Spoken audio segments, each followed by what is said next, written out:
Empty your pockets right now, or I will have airport security drag you both off this aircraft in handcuffs.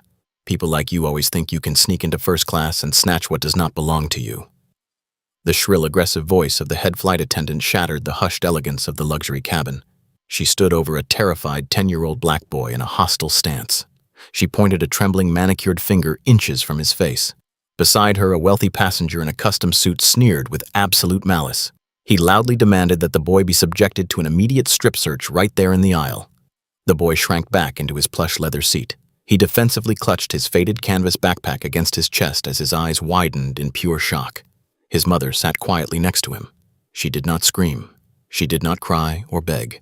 She simply looked up at the two towering figures with a gaze so terrifyingly cold that it could instantly freeze boiling water. Have you ever had to stand completely frozen, watching your innocent child be falsely criminalized, humiliated, and harshly judged in a closed room full of privileged strangers just because of the color of his skin and the casual clothes on his back? Society always expects us to scream and lose our temper. They fully expect us to break down and validate their terrible stereotypes. But they completely forget that true generational power does not make a single sound. 15 minutes earlier, the atmosphere inside the ultra-exclusive first-class cabin of Apex Airlines Flight 001 from New York to Tokyo was a serene sanctuary of extreme wealth. Soft ambient lighting reflected beautifully off the polished mahogany wall panels. Premium crystal champagne flutes clinked softly as the global elite comfortably settled into their massive private suites. Hidden perfectly among these loud titans of industry sat Vivian Sterling and her young son Marcus. Vivian was the brilliant self-made billionaire founder of a global technology empire and the feared chairman of the Vanguard Horizon Investment Fund. Yet, on this morning, she wore absolutely no diamonds or designer logos. She dressed simply in an oversized, unbranded black cashmere sweater and a plain, dark baseball cap pulled low over her observant eyes. Marcus wore his favorite comfortable gray hoodie and a standard-issue canvas backpack. Together, they perfectly embodied the absolute essence of silent wealth. They existed in perfect peace, ignoring the loud, opulent excess surrounding them. Beatrice, the head flight attendant, loudly prided herself on 25 years of catering exclusively to the ultra-elite. From the exact moment Vivian boarded the aircraft, Beatrice had been glaring at them with raw, undisguised contempt. Across the narrow aisle in seat 1A sat Richard Caldwell. He was an arrogant hedge fund manager who wore a diamond Rolex watch. He repeatedly cast disgusted glances directly at the quiet mother and son, treating their existence as a personal insult. Look closely at her trembling hand. The aggressive manicured finger of the head flight attendant is suspended entirely in mid-air. Notice the visible vein pulsing in her forehead and the rigid tension in her hostile posture. The physical world around us has completely stopped. Have you ever felt this exact freezing of time in your own life? Have you ever stood in a luxury department store or a private corporate corridor and watched a privileged stranger weaponize their inherent bias directly against your innocent child? You can vividly see the systemic prejudice operating in real time. They look at our children, and they do not see bright youth or vulnerability. They only see a convenient target for their unresolved demographic profiling and deeply ingrained societal microaggressions. The system has thoroughly programmed women like Beatrice to blindly believe that their loud, irrational hostility is an undeniable birthright. They fully expect us to meet their aggressive, emotional outbursts with equal volume. They want us to scream and panic. They desperately need us to raise our voices so they can immediately flip the narrative and label us as the dangerous aggressors. They want to call airport security to weaponize the law against us. They want to use institutional power to validate their own unwarranted fear. But look closely at the stark contrast inside this first-class cabin. Beatrice is breathing heavily. Her face is severely flushed with irrational anger and desperate entitlement. She is rapidly spending all her emotional currency on a pathetic theatrical display of false corporate authority.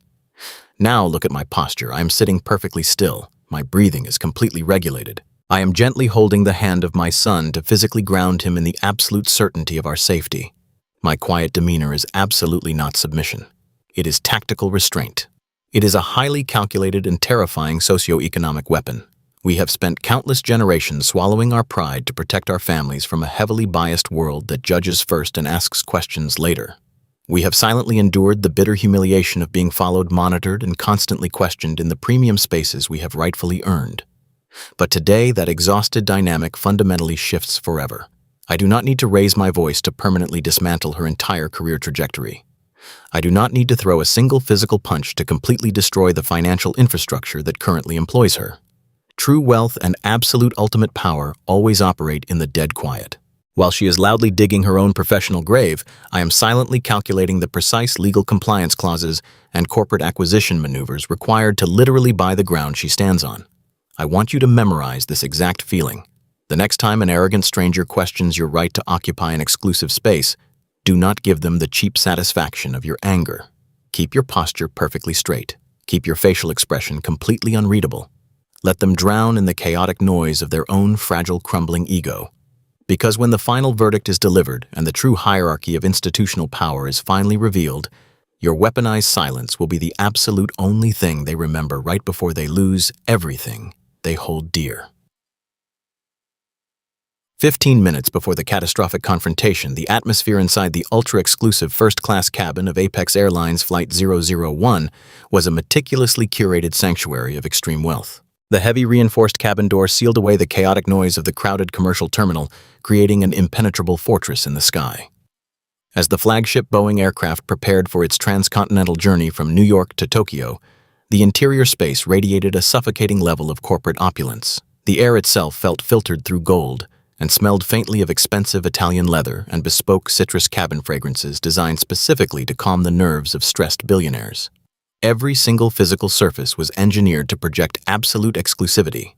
The hand-polished mahogany wall panels glowed warmly under the recessed ambient lighting.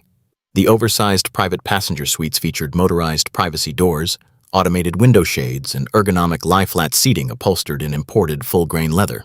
The elite passengers occupying these premium seats had paid upward of $30,000 for a single one-way ticket. They were heavily accustomed to an environment that catered entirely to their every whim and insulated them completely from the daily struggles of the working class. The elite flight attendants glided silently across the thick wool carpets, pouring vintage reserve champagne into delicate crystal flutes. The gentle clinking of the expensive glassware provided a continuous soothing soundtrack of privileged indulgence.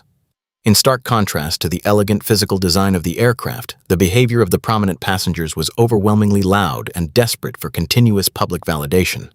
The cabin was heavily populated by arrogant corporate executives, venture capitalists, and hedge fund managers who aggressively utilized their massive wealth as a weapon of intimidation. They draped themselves entirely in instantly recognizable luxury brands. Their tightly tailored suits featured prominent designer monograms, and their wrists were weighed down by flashy diamond-encrusted timepieces that caught the ambient cabin lighting with every aggressive hand gesture. These were individuals who actively practiced the exhausting art of loud wealth. They spoke at unnecessary volumes, making sure everyone in the confined space could hear their aggressive conversations regarding corporate acquisitions, hostile takeovers, and offshore tax evasion strategies.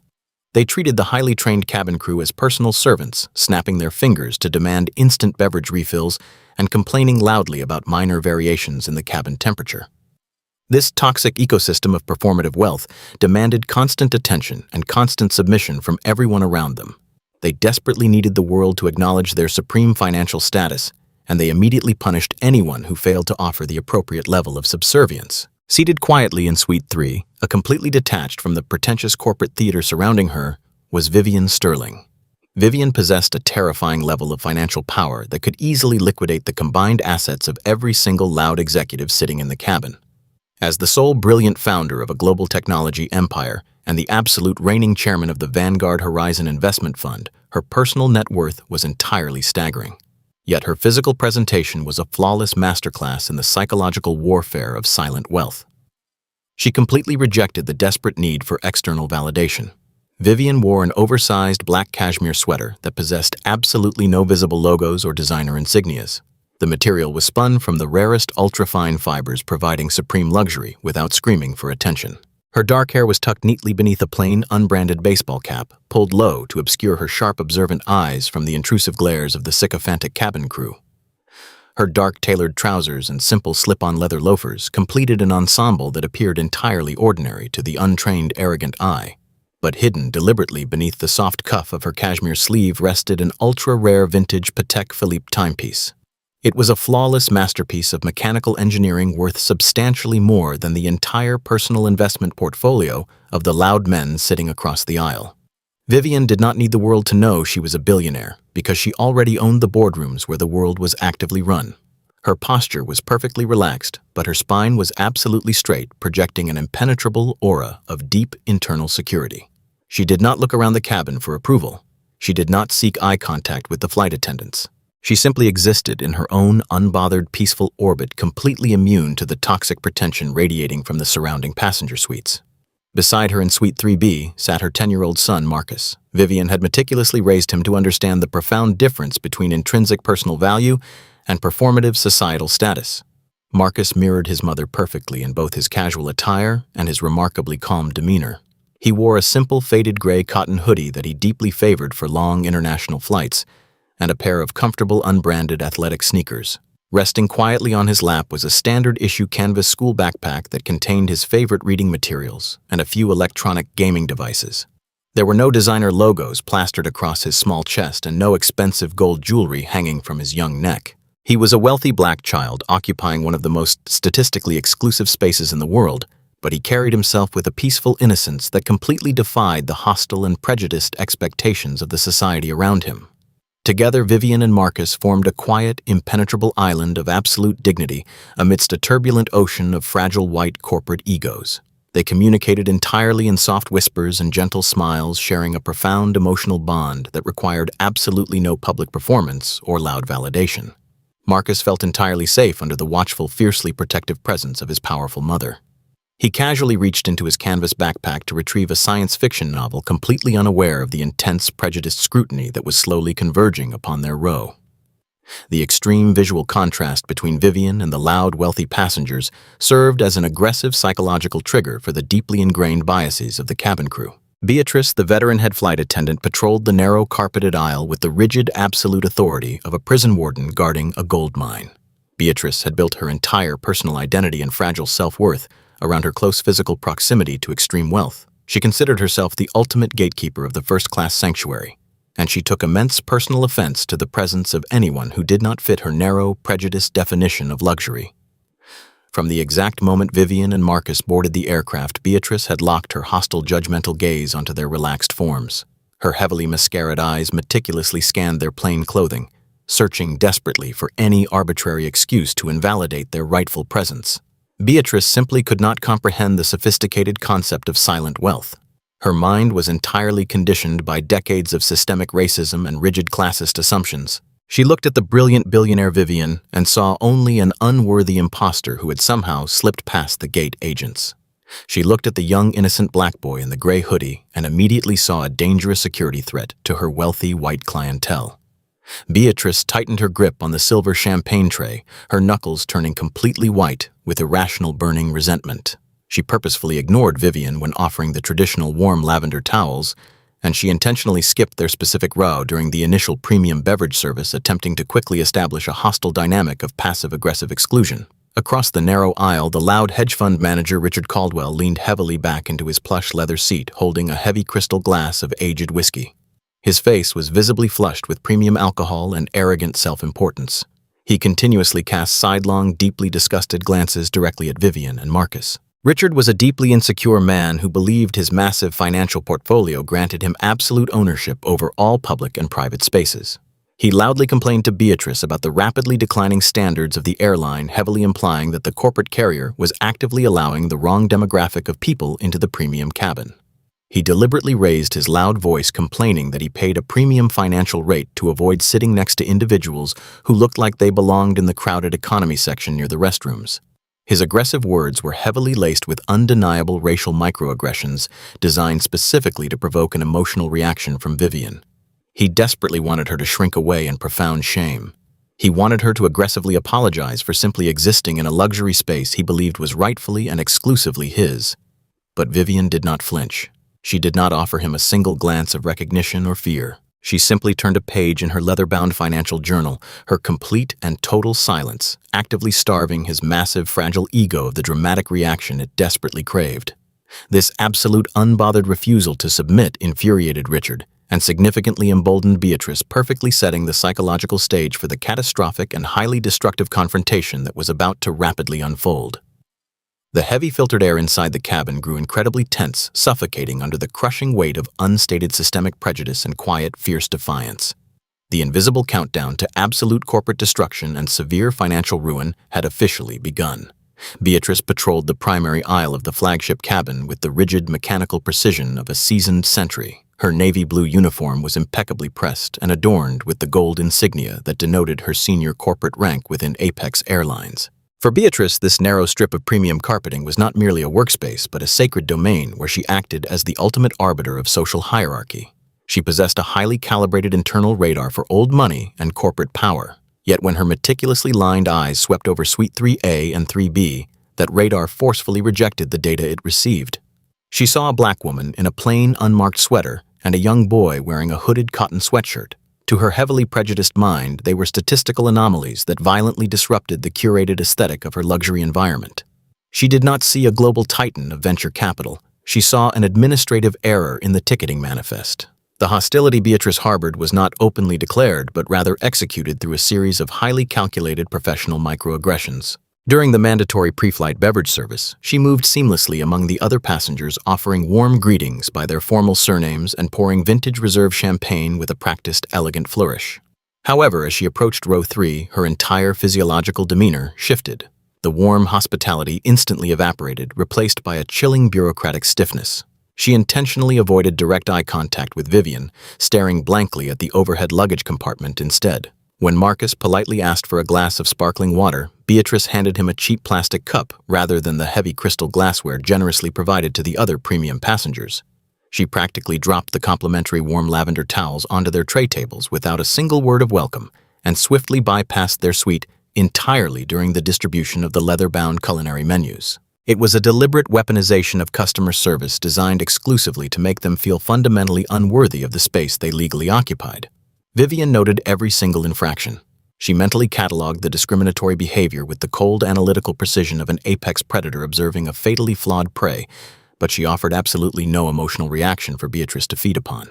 The toxic atmosphere inside the cabin compounded exponentially with the loud, chaotic arrival of Richard Caldwell.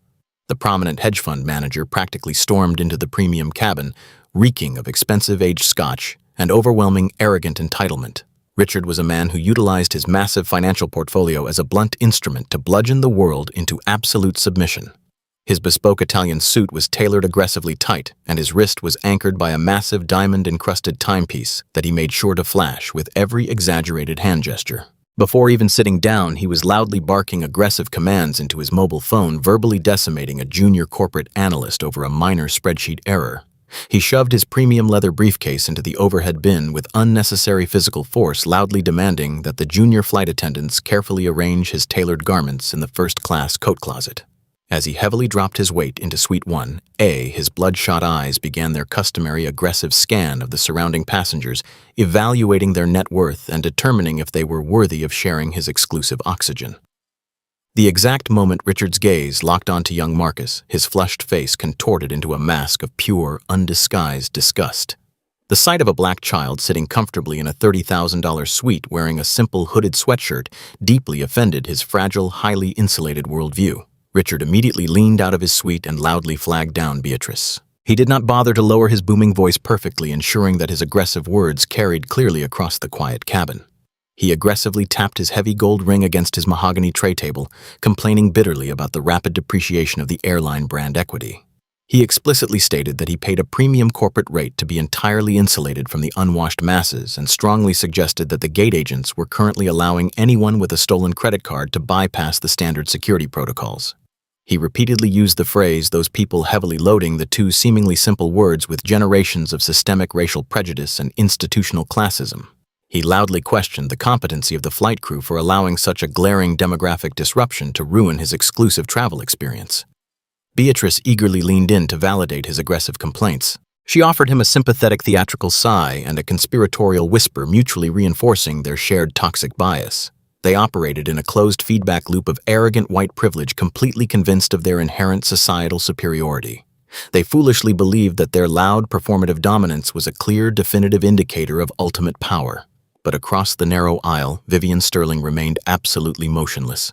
Her facial expression was carved from solid ice. She gently rested her hand over her son's small fingers, projecting a silent, invisible shield of absolute maternal protection around him. While Richard loudly bragged about his fragile, leveraged financial assets, Vivian silently evaluated the critical structural weaknesses of his corporate firm. She knew exactly who he was.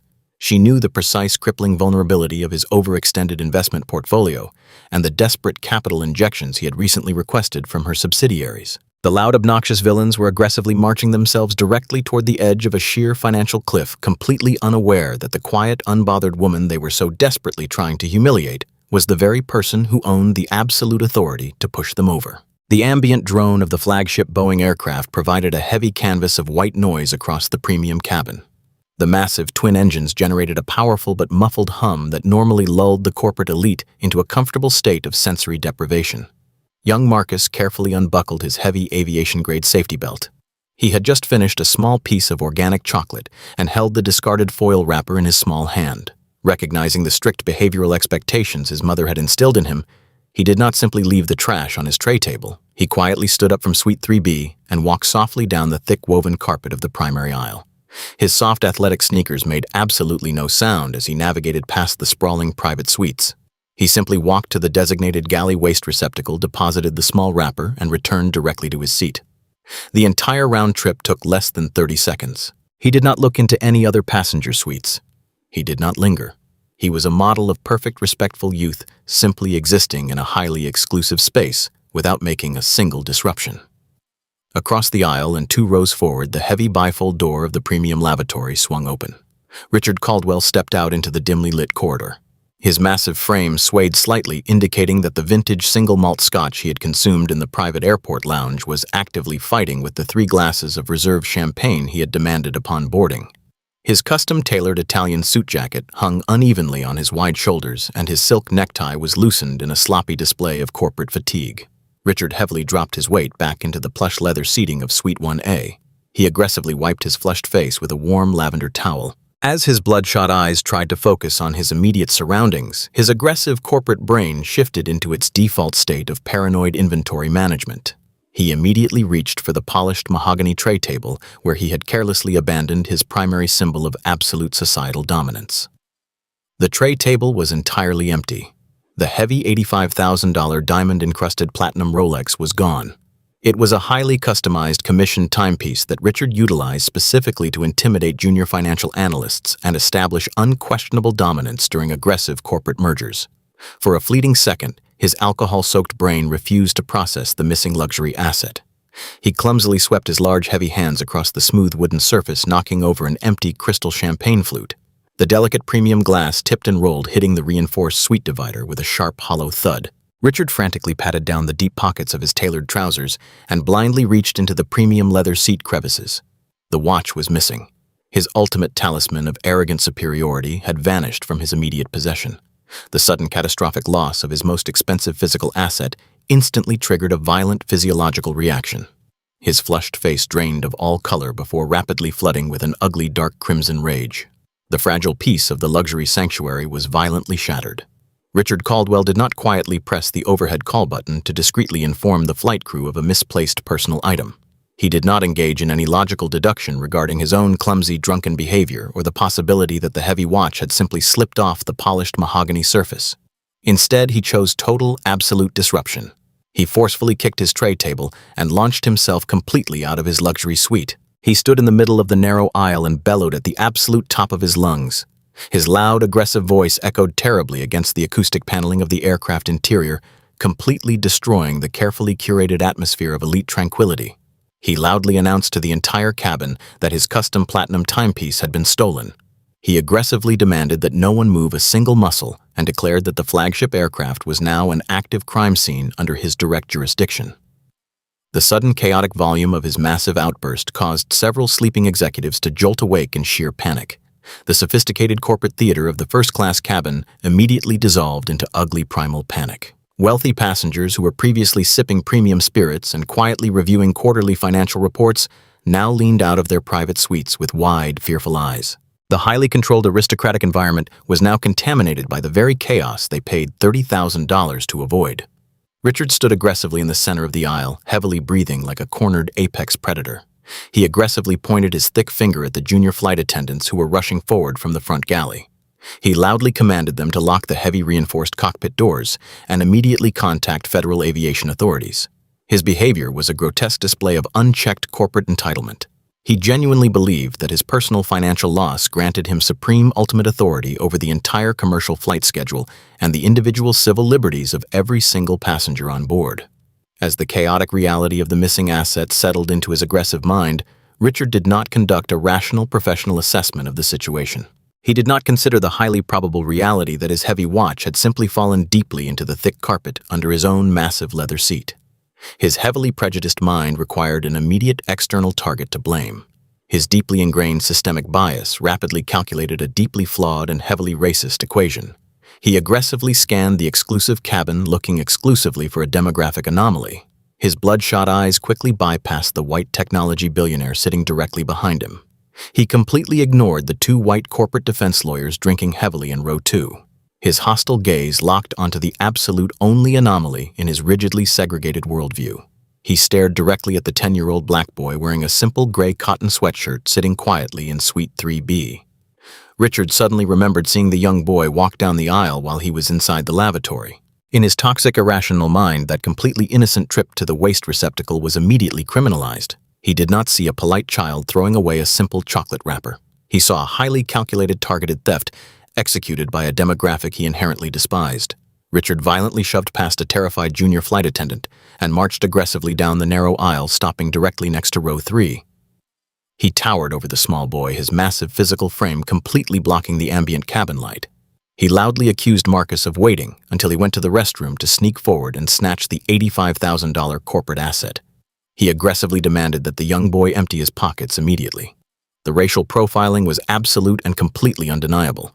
It was a disgusting public display of weaponized prejudice deployed in real time in front of an audience of highly privileged, silent spectators. Marcus froze completely in his premium seat. His small hands tightened anxiously around the worn canvas straps of his school backpack. He looked up at the towering, aggressive man with pure, innocent confusion. He had never even seen the diamond-encrusted watch. Beside him, Vivian Sterling remained absolutely, utterly still. The physical and emotional contrast between the violently loud hedge fund manager and the perfectly silent billionaire mother was completely staggering. Vivian did not gasp in shock. She did not physically flinch away from the aggressive man invading her intimate personal space. She slowly closed her leather-bound financial journal and placed it deliberately onto her tray table. Her posture was rigidly straight and her facial expression was carved from solid glacial ice. She looked directly into Richard's heavily flushed, angry face, analyzing his desperate performative anger with the cold, clinical precision of a predatory shark observing a thrashing, wounded seal. She was completely absorbing the full, heavy weight of his discriminatory assault, allowing him to fully commit to his catastrophic professional mistake. The aggressive commotion immediately drew the attention of Beatrice, the veteran head flight attendant. She rushed hastily down the aisle from the rear galley, her heavy corporate heels sinking deeply into the thick luxury carpet. When Beatrice saw Richard Caldwell aggressively towering over the young black boy, she did not execute her mandatory corporate safety protocols to de-escalate the situation.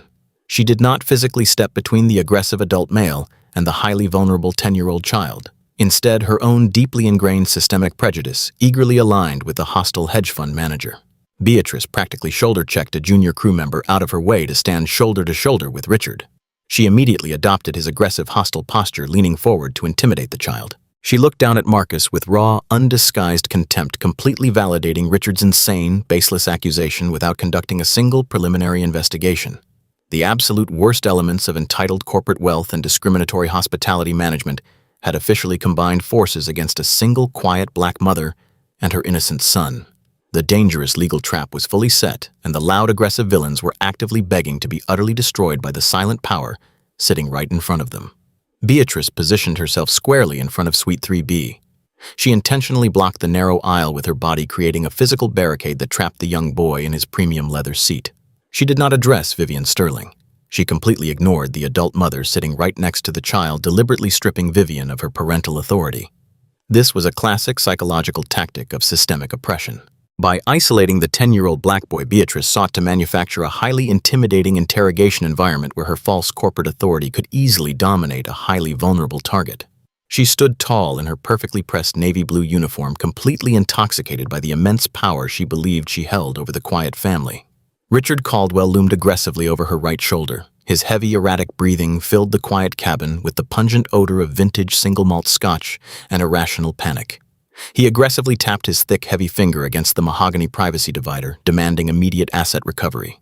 His bespoke Italian suit jacket was wrinkled, and his face was severely flushed with an ugly, dark crimson rage. He was a man entirely accustomed to utilizing his massive financial portfolio to instantly crush any perceived opposition, and he fully expected the flight crew to act as his personal private security force. Beatrice leaned down so her face was uncomfortably close to Marcus. She plastered a deeply condescending and utterly fake customer service smile across her lips. Her voice dripped with the kind of weaponized politeness that is exclusively reserved for severe racial profiling. "Listen to me very carefully, young man," Beatrice said loudly, ensuring her sharp voice carried across the entire first-class cabin. "An extremely valuable piece of property has just gone missing from this premium suite. Now we all saw you roaming up and down the aisle while this distinguished gentleman was away from his seat. I need you to tell me exactly what you did with his property right now." Marcus looked up with wide, innocent eyes. His small hands tightened anxiously around the faded canvas straps of his school backpack. "I did not take anything, Mom," he replied in a soft but remarkably steady voice. "I only walked to the front galley to throw away my empty chocolate wrapper. I did not even look at his seat when I walked by." Beatrice let out a sharp theatrical scoff. She rolled her heavily mascaraed eyes and exchanged a deeply knowing look with Richard. It was a silent, highly toxic acknowledgement of their shared systemic bias. "A chocolate wrapper," Beatrice repeated slowly, dragging out the syllables with profound mockery. "Let us be completely honest here. I understand that being thrust into a premium luxury environment like this can be highly overwhelming for someone of your particular background. Sometimes the sudden temptation to take something shiny is just entirely too much to resist for people who simply do not know any better. We see this type of unfortunate criminal behavior all the time with your specific demographic. Just hand over the watch and I might consider not calling the airport police to arrest you." The sheer audacity of her discriminatory dialogue hung heavily in the filtered cabin air. Beatrice was actively utilizing coded racial microaggressions to completely assassinate the character of a child. She utilized phrases like "your particular background" and "your specific demographic" as heavily weaponized insults. She was operating under the deeply flawed and racist assumption that wealth and basic human morality were entirely exclusive to the white corporate elite. She genuinely believed she was performing a heroic act of high-end customer service by fiercely protecting a wealthy hedge fund manager from a perceived urban threat. Richard Caldwell eagerly and violently piled onto the baseless accusation. "He is lying to you, Beatrice," Richard bellowed, his voice echoing harshly against the acoustic paneling. "Look at him. He is clutching that dirty, cheap canvas bag like his life depends on it. He absolutely stuffed my $85,000 corporate asset right into that disgusting backpack. I demand that you search him right now. If you do not follow protocol, I will physically hold him down and empty his pockets myself. I am not losing a commissioned platinum Rolex to some street kid who somehow managed to sneak his way into a $30,000 suite." The explicit threat of physical violence against a minor was now formally declared.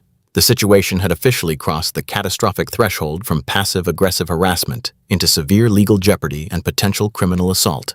Yet the surrounding audience of wealthy corporate executives remained entirely silent. They watched the unjust interrogation with mild, morbid curiosity, completely complicit in the systemic abuse unfolding before their eyes. Not a single privileged passenger stepped forward to defend the innocent black boy. Through this entire chaotic display of toxic white privilege, Vivian Sterling remained absolutely motionless. She did not gasp in horror.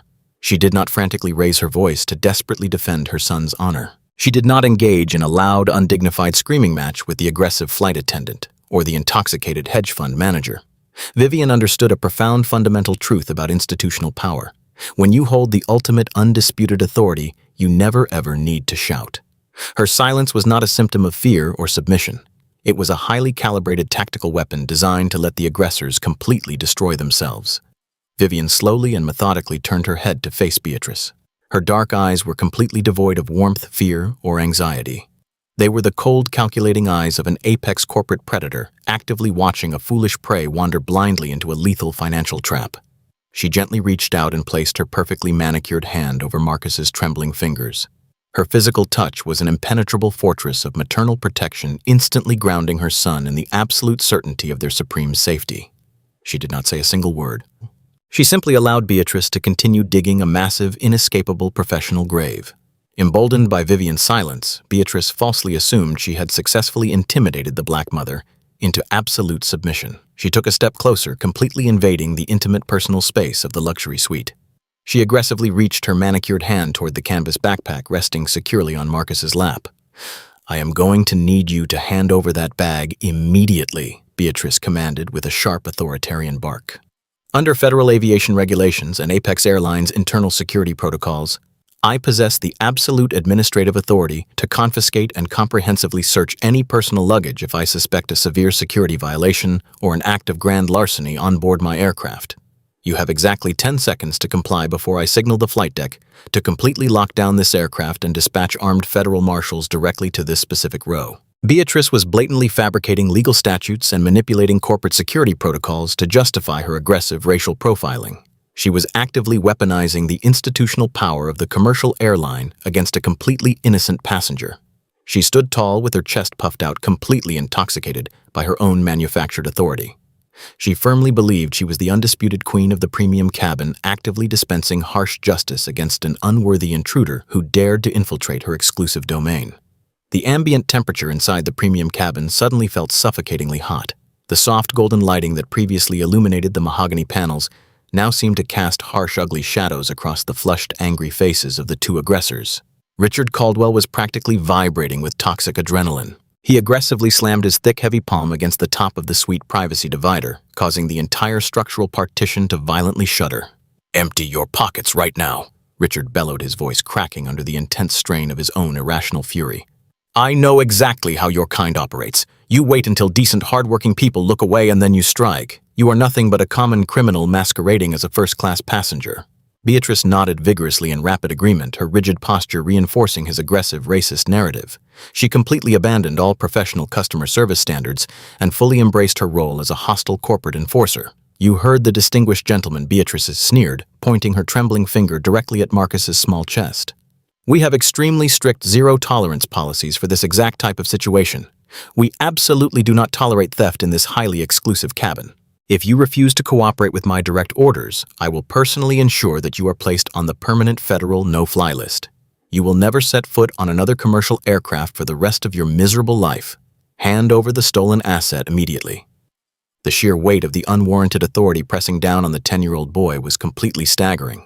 An adult head flight attendant and a massive corporate hedge fund manager were actively tag-teaming an aggressive psychological assault against a child. They were utilizing every available tool of intimidation, from physical looming to fabricated legal threats to severe character assassination. They desperately wanted to break him. They wanted to force a false confession to a crime that never even happened, simply to validate their own deeply prejudiced worldview. Marcus remained incredibly brave. He did not cry. He did not hand over his personal property to the hostile aggressors. He looked directly at his mother, drawing immense strength from her terrifyingly calm demeanor. Vivian's glacial stare remained locked directly onto Beatrice. She was actively memorizing the exact pitch of the flight attendant's voice, the specific malicious angle of her sneer, and the precise discriminatory vocabulary she weaponized against her son. Vivian was not just a fiercely protective mother. She was a supreme architect of corporate destruction. She knew that every single aggressive word spoken by Beatrice and Richard was another massive titanium nail in their respective professional coffins. The unjust interrogation was not a moment of victimization for Vivian and Marcus. It was an incredibly detailed, highly publicized audition for absolute catastrophic ruin, and the loud, arrogant villains were currently delivering the performance of a lifetime. The sharp electronic double chime of the public address system violently cut through the thick, toxic atmosphere of the premium cabin. The overhead speakers crackled to life, interrupting the aggressive interrogation with a burst of static. The deep, authoritative voice of the aircraft captain echoed off the polished mahogany wall panels, carrying a tone of severe professional urgency. "Ladies and gentlemen, this is your captain speaking from the flight deck. We have just been informed of a severe security situation currently unfolding in the forward cabin. I must formally advise you that due to extreme heavy congestion at John F. Kennedy International Airport, we are currently operating under a highly restricted air traffic control departure window. We have exactly 12 minutes to completely resolve this internal security protocol and securely close the main cabin doors. If we fail to meet this strict departure slot, we will automatically lose our current sequence in the takeoff queue. This will force us into a mandatory 4-hour ground delay on the tarmac without the possibility of returning to the departure gate." The captain abruptly terminated the transmission, leaving a heavy, suffocating silence in his wake. The abstract concept of time was suddenly and brutally weaponized into a highly tangible psychological pressure cooker. A countdown had officially begun. 12 minutes. For the ultra-wealthy elite occupying the premium passenger suites, time was not merely a physical dimension. Time was massive amounts of liquid capital. Time was lucrative international board meetings. Time was aggressive corporate takeovers and multi-million-dollar real estate acquisitions. The logistical threat of a 4-hour ground delay instantly transformed the isolated racial profiling incident into a massive collective crisis for the entire first-class cabin. The physical dimensions of the luxury environment suddenly felt incredibly small. The gold-accented ceiling seemed to aggressively press down upon the passengers, creating an overwhelming sense of premium claustrophobia. The heavily filtered air became instantly thick and difficult to breathe. The ambient temperature in the cabin seemed to violently spike as the collective anxiety of 30 powerful executives reached a critical boiling point. It was a textbook psychological phenomenon where extreme wealth and extreme physical confinement violently intersect to strip away the thin, polite veneer of high society. A massive, dangerous shift occurred in the cabin dynamics. The peripheral passengers who were previously content to silently observe the unjust interrogation now actively entered the psychological warfare. The highly lucrative corporate defense lawyers seated in row 2 physically stiffened in their premium leather seats. The prominent Silicon Valley technology executive occupying Suite 4A aggressively slammed his expensive laptop shut. An older wealthy heiress wearing a heavy string of authentic pearls let out a loud dramatic sigh of profound irritation. They absolutely did not care about the objective truth of the situation. They completely ignored the severe racial profiling and the blatant civil rights violations happening right in front of their eyes. They only cared about their highly protected personal schedules. Their collective annoyance rapidly mutated into a unified hostile front directed entirely at the young black boy and his quiet mother. Beatrice immediately recognized the sudden shift in the ambient energy. As a veteran master manipulator of elite customer service environments, she expertly weaponized the collective frustration of the billionaire mob to serve her own highly prejudiced agenda. She turned her back on Marcus for a brief, calculated moment to loudly address the surrounding passengers. She dramatically threw her hands up in the air, adopting the completely fake posture of an exhausted public servant just trying to maintain order. "You all heard the captain," Beatrice projected her sharp voice using the ticking clock to perfectly justify her aggressive demands. "We are actively losing our departure clearance because of this completely unnecessary disruption. 300 hardworking passengers are about to suffer a massive logistical nightmare because this single individual absolutely refuses to simply hand over the stolen property. We are simply trying to recover a stolen asset so we can all proceed to our destinations, but they are aggressively refusing to comply with basic aviation security protocols." Beatrice was actively inciting a corporate riot. She was brilliantly utilizing the ticking clock to completely bypass any logical investigation and immediately force a unified guilty verdict. Richard Caldwell eagerly capitalized on the dangerous mob mentality. He aggressively clapped his heavy, thick hands together, creating a loud, startling crack that echoed through the confined space. His flushed face was sweating profusely, and his expensive, tailored suit was completely disheveled. "My time is worth $50,000 an hour," Richard bellowed, scanning the cabin to directly rally the other executives to his hostile cause. "I am absolutely not sitting on this tarmac for 4 hours just because the flight crew is too afraid to properly search a common thief. If you do not make him empty his pockets right now, I will personally hold him down and do it myself. This is a matter of corporate security." The surrounding mob of privileged passengers began to loudly vocalize their toxic compliance. The systemic racism was no longer just coming from 2 isolated loud villains. It was now a fully unified corporate mandate sanctioned by a mob of the most financially powerful people on the planet. The female venture capitalist in row 5 leaned aggressively over her privacy divider. "Just make the kid open the bag so we can take off," she yelled, her voice dripping with extreme classist entitlement. The corporate lawyer in row 2 pointed a highly accusatory finger directly at Vivian. "If you have nothing to hide, then you should just comply with the flight attendant," he shouted, using standard law enforcement rhetoric to completely justify the illegal search of a minor. "Why are you making everyone else suffer for your complete lack of parental control?" The hostile voices aggressively overlapped, combining into a deafening roar of absolute white corporate privilege. The wealthy passengers were practically foaming at the mouth, completely intoxicated by the manufactured urgency of the 12-minute countdown. They were actively demanding the total public humiliation and illegal subjugation of a 10-year-old black boy, simply to save themselves from a minor logistical inconvenience. The claustrophobia of the cabin amplified the volume of their aggressive demands, making it feel as though the walls themselves were screaming at Vivian and Marcus to instantly submit. Under the crushing, suffocating weight of this unified hostile assault, Marcus physically shrank back into the deep corners of his premium suite. His small chest heaved with rapid, anxious breaths. The ticking clock and the angry shouts of the wealthy adults were completely terrifying. He looked up at his mother, his wide, innocent eyes desperately searching for a single anchor of safety in a room that had rapidly transformed into a violent, predatory nightmare.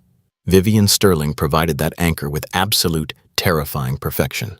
The wealthy mob fully expected her to panic under the immense pressure of the ticking clock. They aggressively expected her to either loudly defend herself and completely lose her temper, or rapidly submit to their unified demands just to escape the intense, crushing public humiliation. But Vivian Sterling absolutely did not operate on their frantic schedule. She was a supreme global architect of high-stakes financial acquisitions and hostile corporate takeovers.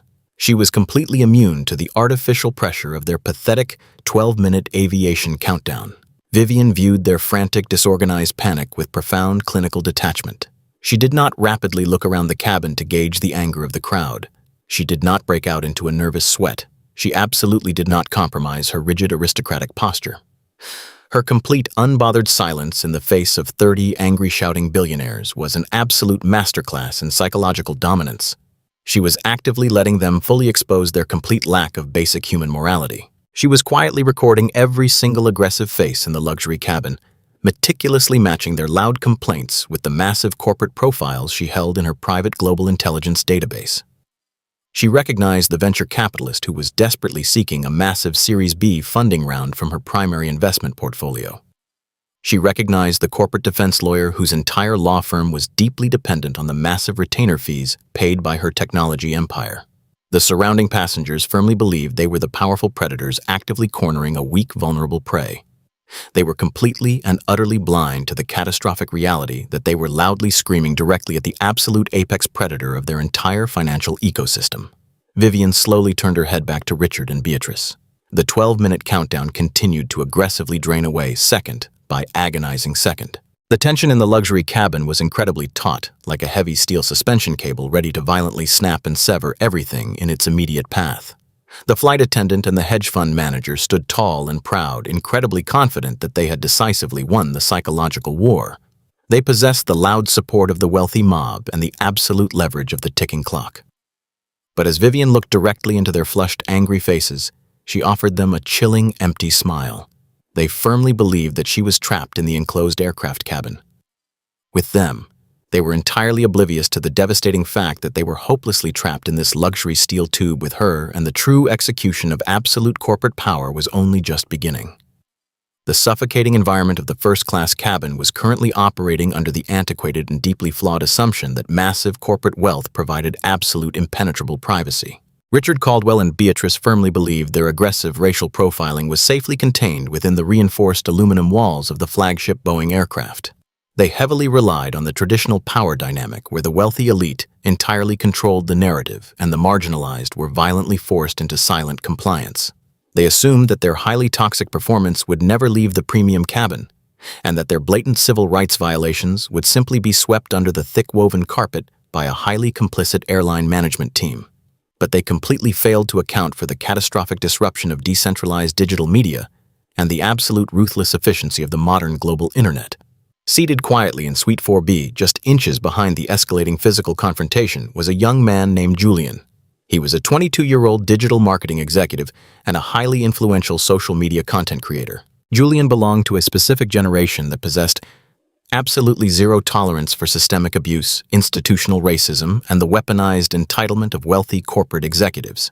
He did not possess the massive leverage of a multi-billion-dollar financial portfolio, nor did he command the institutional authority of a veteran head flight attendant. But Julian wielded a contemporary weapon that was far more devastating and infinitely more far-reaching than any traditional corporate leverage. He possessed a high-definition smartphone, a premium cellular data connection, and direct, unrestricted access to the global algorithmic matrix. Julian watched the aggressive interrogation of the 10-year-old black boy with rapidly mounting disgust and profound moral outrage. He witnessed Beatrice physically barricading the narrow aisle with her body, and he clearly heard Richard explicitly threatening severe physical violence against a highly vulnerable minor. Recognizing the immediate legal jeopardy and the blatant discriminatory actions, Julian did not waste time trying to argue with the irrational mob of billionaires. He knew that engaging in a shouting match would only validate their chaotic energy. Instead, he slowly and methodically reached into his designer crossbody bag. He entirely bypassed the overhead emergency call button and smoothly extracted his premium titanium smartphone. With the practiced muscle memory of a true digital native, he immediately launched the TikTok application and bypassed Pso's all standard recording features. He instantly initialized a high-definition live broadcasting protocol. He angled the primary camera lens perfectly through the narrow gap between the mahogany privacy dividers, capturing an unobstructed high-resolution frame of Richard leaning aggressively over young Marcus and Beatrice, pointing her hostile finger directly at the child. Julian rapidly typed a highly optimized metadata caption designed specifically to immediately trigger the viral distribution algorithms of the social media platform. His thumbs flew across the digital keyboard with lethal precision. Racist airline flight attendant and arrogant hedge fund manager physically threaten an innocent 10-year-old black child over a missing watch on Apex Airlines Flight 001. He attached the official corporate hashtags of the airline to ensure maximum public relations damage. With a single decisive tap, he hit the bright red broadcast button, sending the high-definition live video feed directly into the digital stratosphere. The immediate public response was nothing short of a catastrophic digital tsunami. The highly sophisticated user interface of the streaming application instantly illuminated with a chaotic flurry of incoming global data. The initial viewer metric hovered briefly at 100 before the proprietary engagement algorithm recognized the extreme high conflict nature of the raw unfiltered footage. The algorithm, which was mathematically designed to amplify social outrage and controversial human behavior, immediately pushed the live broadcast feed directly to the primary discovery pages of millions of active global users. Within 45 seconds, the digital concurrent viewer counter aggressively surged past 1,200 individuals. 30 seconds later, the metric violently spiked to 5,400. The glowing white numbers at the top left corner of Julian's screen spun rapidly like a deregulated slot machine, aggressively climbing toward 15,000 and then completely shattering the 32,000 viewer mark. The localized physical dispute was no longer confined to the 30 highly privileged and deeply complicit passengers inside the enclosed aircraft cabin. It had rapidly mutated into a massive, highly publicized global scandal occurring in real time. The digital footprint of the aggressive hedge fund manager and the deeply prejudiced flight attendant was currently being permanently recorded, analyzed, and distributed across multiple international time zones. Every single venomous word they spoke and every single aggressive physical gesture they made was instantly immortalized in the permanent digital record. The interactive chat interface located at the bottom of the smartphone screen completely exploded into an aggressive vertical blur of absolute public outrage. The digital audience immediately recognized the toxic systemic racism that the wealthy passengers were actively trying to justify and ignore. Julian silently read the rapidly scrolling text directly mirroring the intense anger and deep-seated frustration of millions of marginalized individuals watching from their own homes. A verified user typed in bold, aggressive letters demanding to know why the flight crew was only targeting the black child when there were 20 other wealthy white people currently sitting in that exact same cabin. Another user immediately followed up, stating that the flight attendant needs to be instantly fired and criminally charged for the unlawful detainment and harassment of a minor. The comments flooded into the live stream with ruthless digital efficiency, completely dismantling the false authority of the loud aggressors. "Look at the highly aggressive body language of that terrifying man in the tailored suit," one user noted with extreme disgust. "He is literally foaming at the mouth and threatening a child over a watch he probably dropped in the bathroom because he is clearly intoxicated." The public consensus was instantaneous and entirely unified against the villains. The live chat interface became a brutal digital courtroom, and the global jury of public opinion was actively delivering a devastating and highly public guilty verdict in absolute real time. Notice how the mother is absolutely not screaming back. A highly observant user commented their message briefly pinned to the top of the chat stream. She is weirdly calm and completely unfazed. She is literally letting them completely destroy their own corporate careers on camera. That is absolute supreme queen behavior. Call the police on that flight attendant right now and tag the corporate airline management. Oblivious to the massive digital execution currently happening just 3 feet behind their backs, Beatrice and Richard proudly continued their loud, aggressive performance. They were completely blinded by their own toxic privilege and fragile egos, firmly believing that their hostile actions would yield absolutely zero professional or financial consequences. Richard aggressively slammed his thick fist against the mahogany divider, once again completely unaware that his violent physical intimidation was currently trending globally and being recorded by major news outlets. Beatrice continued to loudly weaponize corporate aviation protocols and threatened federal no-fly lists, entirely ignorant of the fact that tens of thousands of digital witnesses were actively documenting her severe federal civil rights violations and sending the raw footage directly to the corporate headquarters of Apex Airlines. They firmly believed they were the absolute masters of their localized physical universe. They thought they were dominating a helpless, quiet mother and her fearful son. But Vivian Sterling missed absolutely nothing. Through the chaotic noise of the cabin and the loud, aggressive demands of the wealthy mob, her sharp, predatory eyes caught the subtle, ambient glow of the smartphone screen, reflecting perfectly off the polished wood paneling of the suite divider. She subtly shifted her gaze and instantly recognized the distinct digital broadcasting interface illuminating Julian's focused face. A microscopic, chilling smile graced Vivian's perfectly composed lips for a fraction of a second before vanishing completely. She fully understood the devastating leverage that the young digital executive had just handed her on a silver platter. The entire world was now actively watching the confrontation unfold. The protective barrier of elite corporate privacy was completely and permanently obliterated.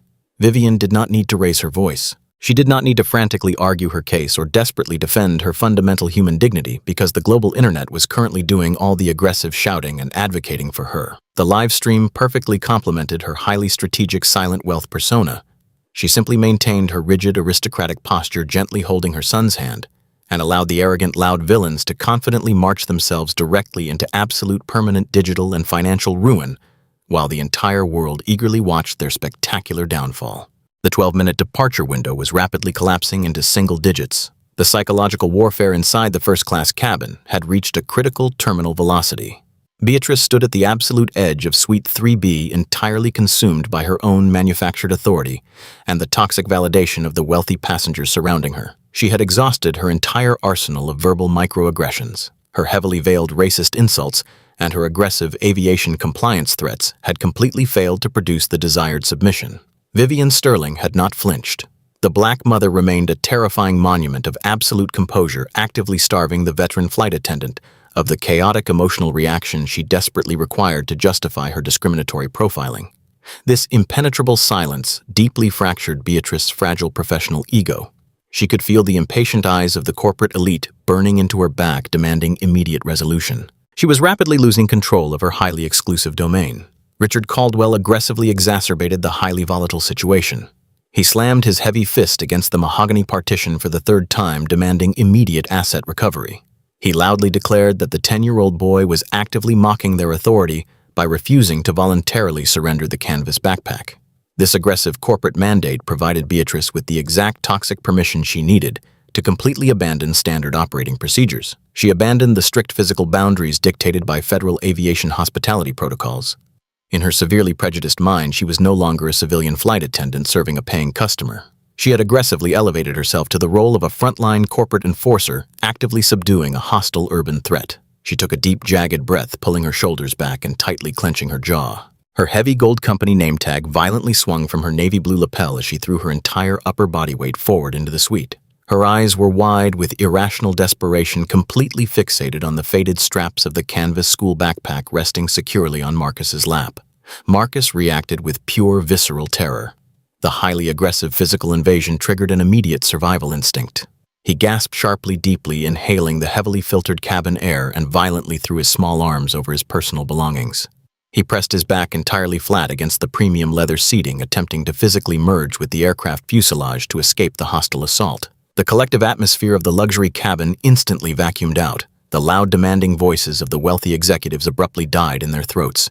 Even Richard Caldwell briefly paused his aggressive posturing. A physical assault on a child crossed a severe legal and moral boundary that even the most entitled billionaires hesitated to publicly endorse. The silent digital eye of the smartphone camera located directly behind them recorded every single devastating millimeter of the physical breach, aggressively broadcasting the ultimate corporate liability to tens of thousands of horrified global spectators in real time. But Beatrice's predatory hands absolutely never made contact with the canvas backpack. They never even brushed the soft cotton fabric of Marcus's gray hoodie. Before the aggressive flight attendant could physically secure her target, an impenetrable physical barrier violently intercepted her trajectory. Vivian Sterling moved with the absolute blinding speed and terrifying precision of an apex predator defending its immediate bloodline. She did not scream. She did not wildly flail her arms or engage in a chaotic physical struggle. She executed a highly calculated and structurally flawless defensive maneuver. Vivian raised her left arm and firmly clamped her perfectly manicured hand directly over Beatrice's aggressively extended wrist. The physical contact was absolutely not a desperate plea for mercy. It was a crushing titanium vice. Vivian's grip was heavily infused with the absolute undeniable strength of a woman who had spent her entire life fighting through the brutal trenches of a deeply prejudiced corporate world. The abrupt physical interception sent a violent shockwave directly up Beatrice's arm, snapping her aggressive forward momentum completely in half. The veteran flight attendant gasped loudly in sudden sharp physical pain. She instinctively tried to rip her arm away from the black woman, but Vivian's grip was an inescapable steel lock. The severe visual contrast between the two women was completely staggering. Beatrice was hunched over, awkwardly, completely off balance, her face contorted in an ugly mask of severe shock and sudden physical submission. Vivian remained perfectly seated. Her rigid, aristocratic posture was completely undisturbed. She had simply extended one arm into the aisle, effortlessly stopping the aggressive physical assault without even shifting her body weight in the premium leather seat. She had built an absolute impenetrable shield of calm around her son, neutralizing a violent threat with a single, elegant motion. Vivian slowly turned her head, her dark eyes locked directly onto Beatrice's heavily panicked face. The ambient temperature in the luxury suite seemed to violently plummet into absolute freezing digits. Vivian did not blink. She simply applied a microscopic fraction of additional physical pressure to the trapped wrist, utilizing absolute tactical dominance to instantly reboot the hierarchy of institutional power inside the aircraft cabin. The hostile physical escalation had been completely neutralized by an overwhelming display of silent, terrifying corporate sovereignty. Beatrice was now physically trapped completely at the mercy of the very woman she had just attempted to permanently humiliate. The physical point of contact between Vivian Sterling and the aggressive head flight attendant was a highly charged epicenter of absolute structural power. Vivian held the wrist of Beatrice with a terrifyingly precise application of kinetic force. It was absolutely not a desperate, chaotic struggle between two angry individuals. It was the highly calculated iron grip of a global corporate architect who regularly dismantled multi-billion-dollar international conglomerates with a single authoritative signature. Beatrice stood completely frozen in an agonizing, awkward forward lean. Her lungs desperately fought for oxygen as her heavily mascaraed eyes darted wildly in sudden, raw panic. The loud, authoritative persona she had so aggressively projected mere seconds ago completely and utterly evaporated. She was suddenly and violently aware that she had crossed a severe terminal boundary. She fully expected to feel the trembling, weak hands of a frightened, marginalized mother, desperately protecting her child from institutional abuse. Instead, she was met with the absolute, unyielding density of solid titanium. Vivian did not blink a single time. Her breathing remained completely steady and mathematically regulated. In stark contrast, Beatrice was openly hyperventilating. The heavy synthetic fabric of her navy blue corporate uniform shifted awkwardly as she attempted to discreetly pull her trapped arm back toward her body. But Vivian maintained the severe physical lock. She deliberately allowed the heavy, agonizing silence to stretch, forcing Beatrice to physically inhabit the severe public humiliation of her own catastrophic professional mistake. Richard Caldwell, the loud, aggressive hedge fund manager, stood completely paralyzed in the narrow primary aisle. The volatile alcohol-fueled momentum that had previously driven his aggressive, discriminatory tirade suddenly hit an impenetrable brick wall. He was a highly toxic man entirely conditioned to believe that loud volume directly equated to supreme authority. He fully expected a chaotic screaming match to erupt.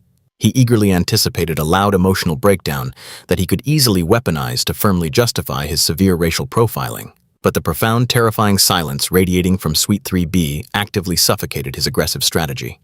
The entire first-class cabin, previously a loud, chaotic echo chamber of toxic white corporate privilege, suddenly dropped into a breathless, absolute vacuum. The wealthy corporate executives who had just been aggressively demanding the immediate illegal subjugation of the young black boy now sat completely frozen in their premium leather seats. They were highly calibrated corporate predators, and their finely tuned financial survival instincts suddenly recognized a massive anomaly in the luxury ecosystem. The quiet black woman in the unbranded cashmere sweater was absolutely not acting like vulnerable prey. She was actively exuding the terrifying gravitational pull of an absolute apex predator, completely unbothered by the loud, pathetic barking of lesser animals. Having sufficiently established absolute physical dominance, Vivian executed a highly deliberate release. She did not forcefully shove the arm of the flight attendant away. She simply uncurled her perfectly manicured fingers, allowing the trapped wrist to drop heavily back into the narrow aisle. The physical separation was executed with profound aristocratic disgust, as if Vivian had just been forced to handle a piece of highly contaminated biological waste. Beatrice stumbled backward, her heavy corporate heels scraping awkwardly against the thick-woven luxury carpet. She desperately clutched her bruised wrist, her flushed face burning with severe public humiliation. Vivian did not offer her a single passing glance of recognition or concern. Instead, the billionaire gracefully returned her complete attention to her own physical presentation. It was an exquisite and flawless masterclass in advanced psychological warfare. While the two loud villains stood panting and sweating heavily in the middle of the luxury cabin, Vivian slowly and methodically adjusted the soft cuff of her black cashmere sweater. This incredibly subtle micro-movement completely stripped Beatrice and Richard of their perceived institutional threat level. By casually adjusting her premium garment in the immediate aftermath of a severe physical assault, Vivian was actively telegraphing to the entire cabin that they were absolutely nothing more than a minor temporary inconvenience. As Vivian gently pulled the fine, dark cashmere fabric back towards her wrist, she intentionally exposed the heavy mechanical timepiece resting smoothly against her skin. It was absolutely not a loud, flashy diamond-encrusted monstrosity like the missing $85,000 Rolex currently causing the massive cabin-wide panic. It was an ultra-rare vintage Patek Philippe Grand complication. In the highly exclusive and heavily guarded ecosystem of global billionaires, this specific mechanical timepiece functioned as an absolute definitive marker of supreme financial sovereignty. It was a flawless masterpiece of Swiss engineering that simply could not be purchased with mere wealth. It strictly required generations of established institutional power and a direct personal relationship with the elite international manufacturers. The soft ambient lighting of the luxury cabin caught the complex metallic dial, casting a subtle, highly authoritative reflection. Richard Caldwell, whose entire fragile corporate ego was currently anchored to his missing gaudy jewelry, possessed just enough high-end market knowledge to instantly recognize the sheer massive magnitude of the watch. His bloodshot eyes locked directly onto the vintage Patek Philippe, and the loud, aggressive color instantly drained from his flushed, sweaty face. His heavily intoxicated brain struggled violently to process the catastrophic visual data. The quiet black woman he had just loudly categorized as a common street thief was casually wearing a timepiece worth substantially more than the entire liquid asset portfolio of his rapidly failing hedge fund. Vivian allowed the devastating visual realization to fully marinate in the toxic cabin atmosphere. She still did not speak a single word.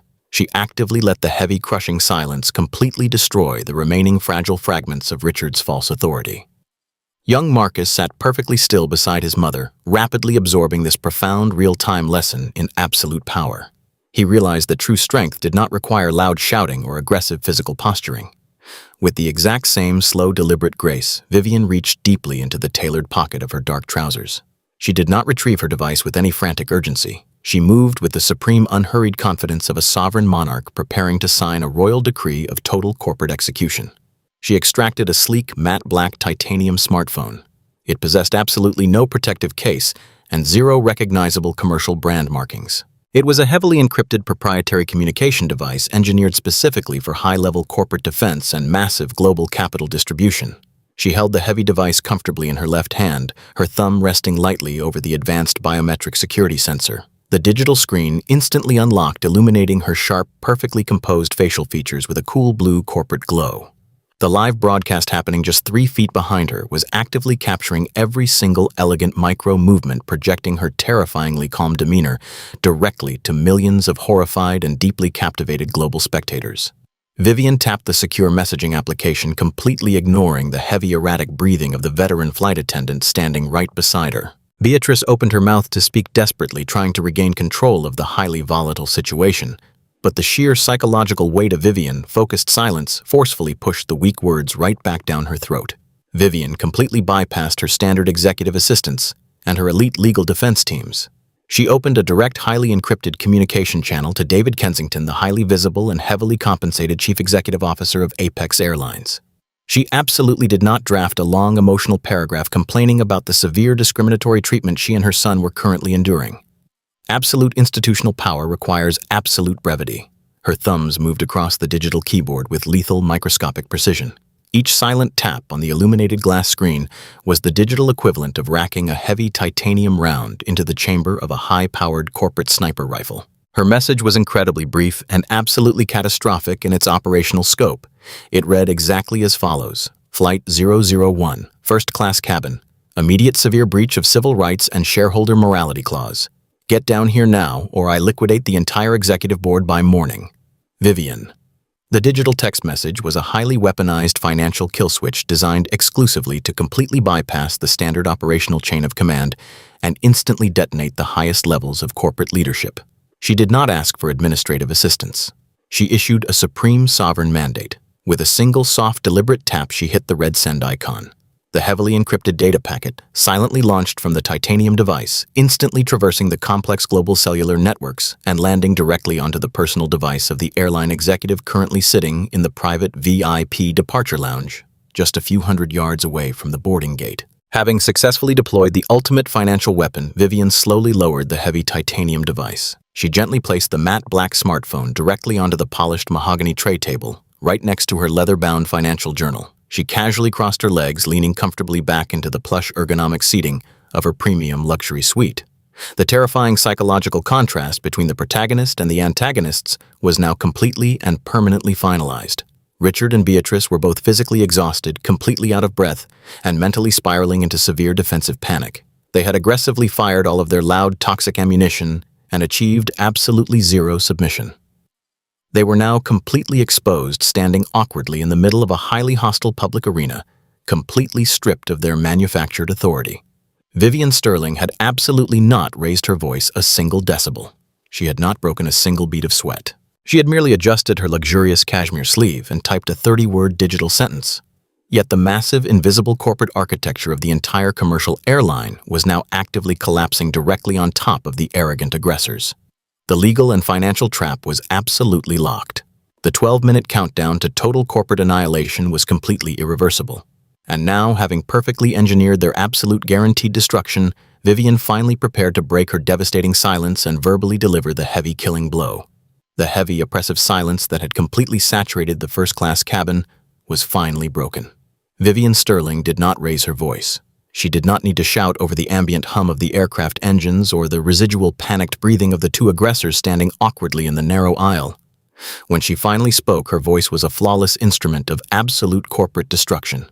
It was incredibly smooth, meticulously modulated, and terrifyingly calm. It possessed the chilling clinical detachment of an elite surgeon preparing to make a fatal microscopic incision.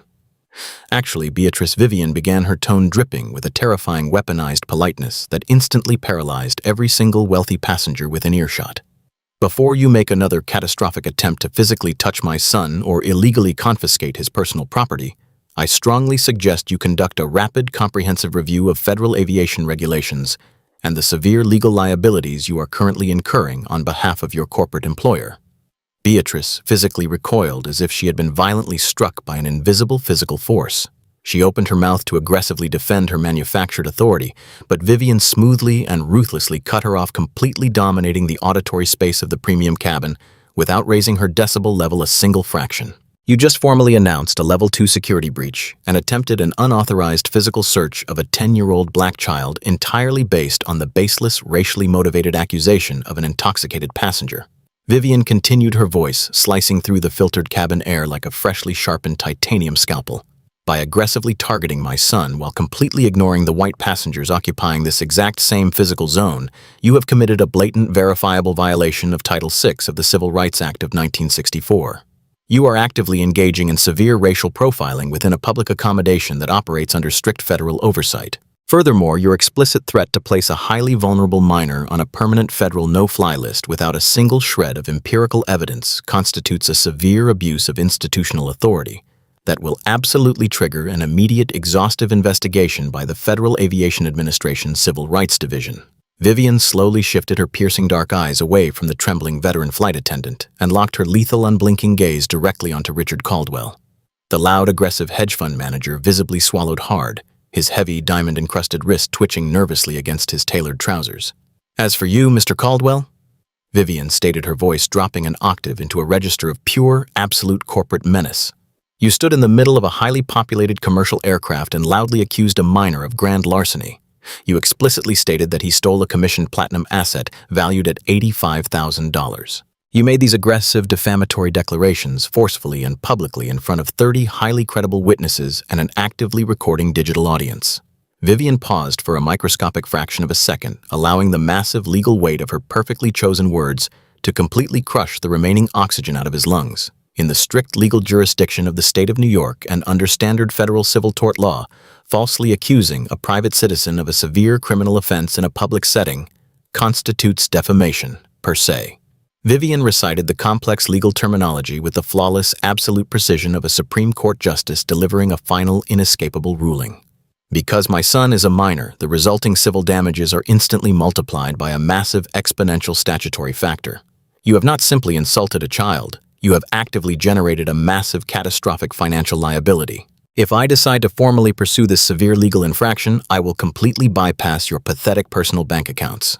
I will directly attach a multi-million-dollar federal lawsuit to the primary operating capital of your severely over-leveraged hedge fund. I will personally ensure that your corporate investors are legally subpoenaed and forced to publicly testify regarding your highly erratic, intoxicated, and deeply discriminatory public behavior. The psychological atmosphere inside the luxury cabin underwent a massive, violent transformation.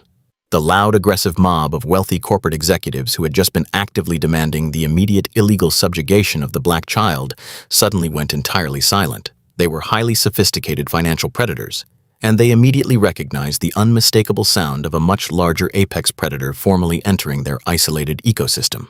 The specialized legal terminology Vivian utilized was absolutely not the frantic, desperate bluffing of a frightened civilian mother. It was the highly polished, aggressively weaponized language of the elite corporate boardroom. She was speaking their exclusive native language, but she was utilizing it with a level of absolute lethal fluency that thoroughly and completely terrified them. Beatrice was now physically shaking from head to toe. The heavy gold corporate wings pinned to her navy blue uniform vibrated visibly against her chest. She slowly looked around the premium cabin, desperately seeking the toxic validation and unified support she had enjoyed just 60 seconds prior. But the arrogant Silicon Valley technology executives and the prominent corporate defense lawyers completely refused to meet her frantic, terrified gaze. They aggressively sank back into their plush leather seats, suddenly extremely interested in their mahogany tray tables and their blank laptop screens. They were rapidly calculating their own personal legal exposure and violently distancing themselves from the catastrophic professional suicide happening directly in the primary aisle. Richard Caldwell physically deflated under the crushing weight of her legal articulation. His wide, aggressive shoulders completely slumped forward, and the ugly, dark crimson rage instantly vanished from his heavily flushed face. It was rapidly replaced by the pale, sickly white hue of absolute, profound terror. He was a man who had spent his entire professional career aggressively bullying junior financial analysts and actively manipulating fragile global markets, but he had absolutely no structural defense against a quiet black woman who could flawlessly quote federal civil rights statutes while looking at him like he was entirely biologically insignificant. The loud, arrogant villains were formally discovering the absolute devastating reality of silent wealth. They had firmly believed they were the powerful predators actively cornering a weak, vulnerable prey. But as Vivian Sterling sat perfectly still, surrounded by an impenetrable, invisible fortress of federal law and supreme corporate authority, the horrible, chilling truth finally dawned on Beatrice and Richard. They were never the apex predators. They had blindly and arrogantly wandered into a highly sophisticated legal and financial trap. They were simply the foolish, pathetic prey, and the heavy titanium jaws of that trap had just violently snapped completely shut around their professional necks. The heavy, oppressive silence left by Vivian Sterling and her devastating legal articulation hung in the cabin for several agonizing seconds. Then Richard Caldwell let out a sharp, ugly bark of loud laughter. It was absolutely not a genuine sound of amusement. It was the desperate, hollow sound of a massive, fragile corporate ego violently attempting to reassemble itself after being publicly shattered. He threw his heavy head back and laughed louder, forcing the highly aggressive sound to completely fill the premium space. He looked around the luxury cabin, desperately trying to rally the other wealthy corporate executives back to his hostile cause. "You hear this ridiculous woman," Richard bellowed, pointing a thick, sweating finger directly at Vivian. "She memorized a few random lines from a cheap internet law blog, and now she actually thinks she is a federal Supreme Court justice. Do you really expect any of us to believe that a woman flying in a plain, unbranded sweatshirt has the dedicated corporate legal infrastructure to subpoena my elite institutional investors? This is, without a doubt, the most pathetic, desperate bluff I have ever witnessed in my entire professional career." The loud, aggressive mockery provided Beatrice with the exact toxic validation she desperately needed to suppress her own rapidly rising terror. She aggressively shook off the lingering physical shock of Vivian holding her wrist in a titanium grip and frantically smoothed down the front of her navy blue corporate uniform. The veteran head flight attendant forcefully locked her heavily prejudiced mind against the terrifying reality of the situation. In her rigid classist worldview, it was fundamentally impossible for a black mother and her young son to possess the kind of absolute institutional power Vivian was so flawlessly projecting. Beatrice lifted her chin, adopting a highly exaggerated posture of absolute bureaucratic defiance. "Mr. Caldwell is absolutely right," Beatrice sneered, her voice regaining its shrill, hostile pitch. "You cannot simply throw around complex legal terminology to maliciously intimidate federal aviation personnel and successfully avoid a mandatory security search. We deal with fraudulent economy class passengers like you every single day. You honestly think you can talk your way out of grand larceny with empty corporate threats, but you are sorely mistaken." Richard aggressively leaned against the mahogany suite divider, completely intoxicated by his own manufactured bravado. He actively doubled down on his catastrophic professional mistake, entirely ignorant of the massive global audience currently watching his spectacular public meltdown. "Let me explain exactly how the real corporate world actually works," Lady Richard condescended, his flushed face twisting into a mask of pure ugly arrogance. "My flagship hedge fund actively manages over $3 billion in highly leveraged liquid assets. I have the personal cellular phone numbers of 3 different federal district judges on direct speed dial. When I tell the airport police authority that your kid stole my commissioned $85,000 platinum timepiece, they are absolutely not going to ask for your ridiculous, uneducated legal opinion.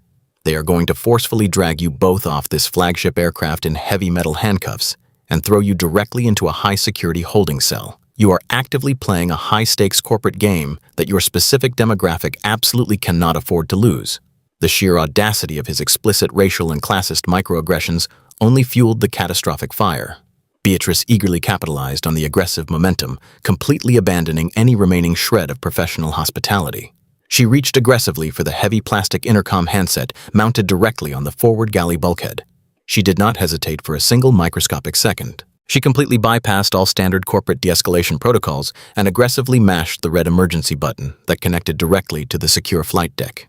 "Captain, we have a severe critical level 3 security emergency unfolding right now in the first-class cabin," Beatrice shouted into the receiver, ensuring her shrill voice echoed loudly across the entire luxury cabin.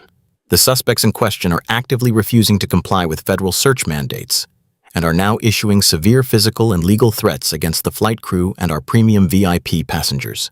I need you to immediately halt all departure procedures, dispatch armed federal air marshals directly to row 3, and notify terminal security to prepare for a highly hostile physical extraction."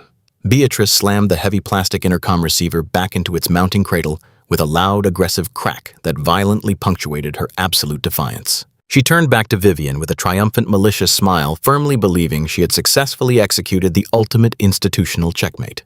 "We are entirely done playing your pathetic little legal games," Beatrice declared proudly, crossing her arms tightly over her chest. "The armed federal authorities are boarding this aircraft right now. You have exactly 2 minutes to say a final goodbye to your little boy before Child Protective Services legally takes him into state custody." Richard Caldwell aggressively clapped his heavy hands together, rubbing his sweaty palms in eager, toxic anticipation. "I am going to personally ensure that you pay my entire corporate legal retainer after I successfully sue you for extreme emotional distress." Richard gloated, completely oblivious to the massive digital execution currently broadcasting his exact location to millions of outraged global viewers. Through this entire chaotic display of toxic mockery, Vivian Sterling did not blink a single time. She did not gasp in horror at the explicit, severe threat of Child Protective Services. She did not frantically attempt to grab her canvas bag and desperately flee the enclosed aircraft. She simply sat back comfortably in her plush ergonomic leather seat, radiating an impenetrable aura of absolute terrifying invincibility. She looked at Richard Caldwell and Beatrice not with any measurable anger or fear, but with the profound, cold, clinical pity of a senior biologist observing a highly destructive invasive species right before applying a lethal chemical eradicant. The loud, arrogant villains had just actively crossed the absolute point of no return. They had formally requested the highest level of federal aviation security to completely destroy a completely innocent family. They had proudly and publicly doubled down on their severe racial profiling and fully committed to their toxic, discriminatory narrative.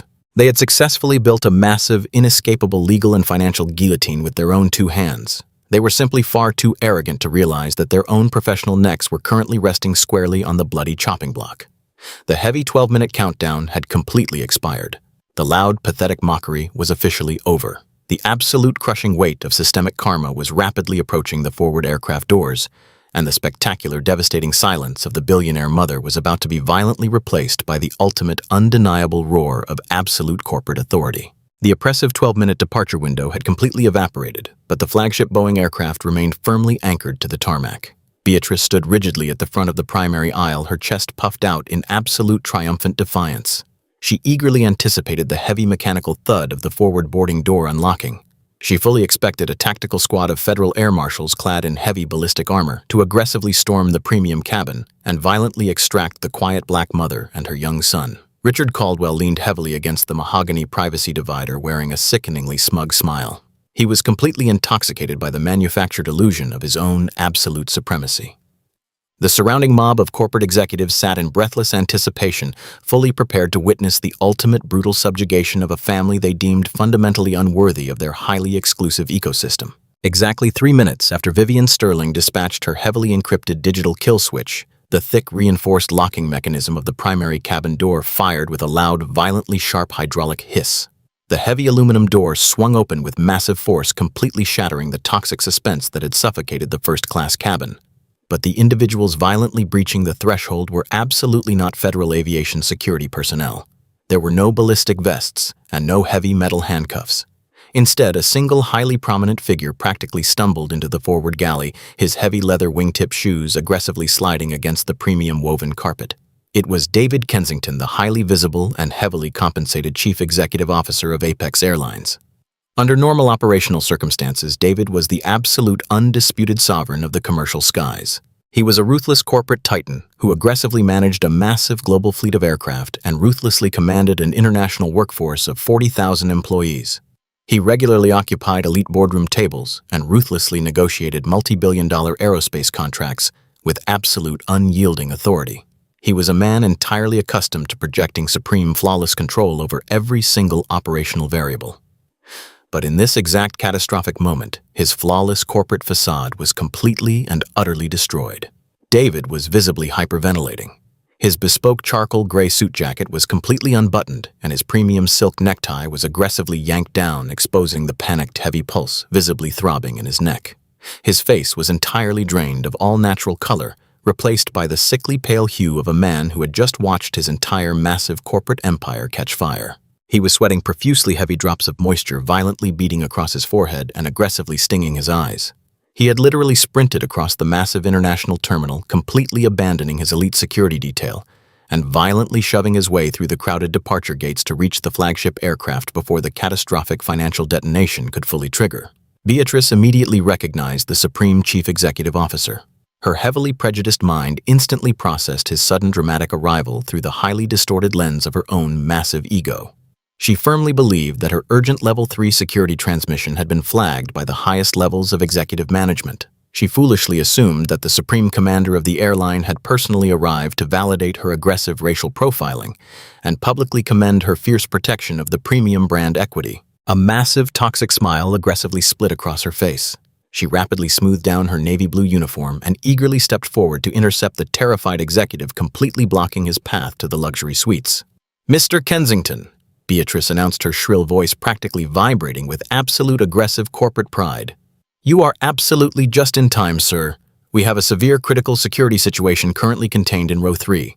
This individual and her child are actively refusing to comply with federal search mandates regarding a stolen high-value luxury asset.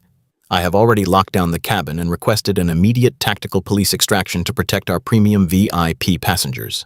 Beatrice confidently reached out her manicured hand, fully expecting the Chief Executive Officer to warmly shake it and loudly congratulate her flawless tactical execution. Instead, David Kensington looked at the veteran head flight attendant with absolute raw, unadulterated horror. He did not see a dedicated public servant. He saw a massive, catastrophic liability actively holding a lit match over a massive pool of highly volatile corporate aviation fuel. David did not speak to her.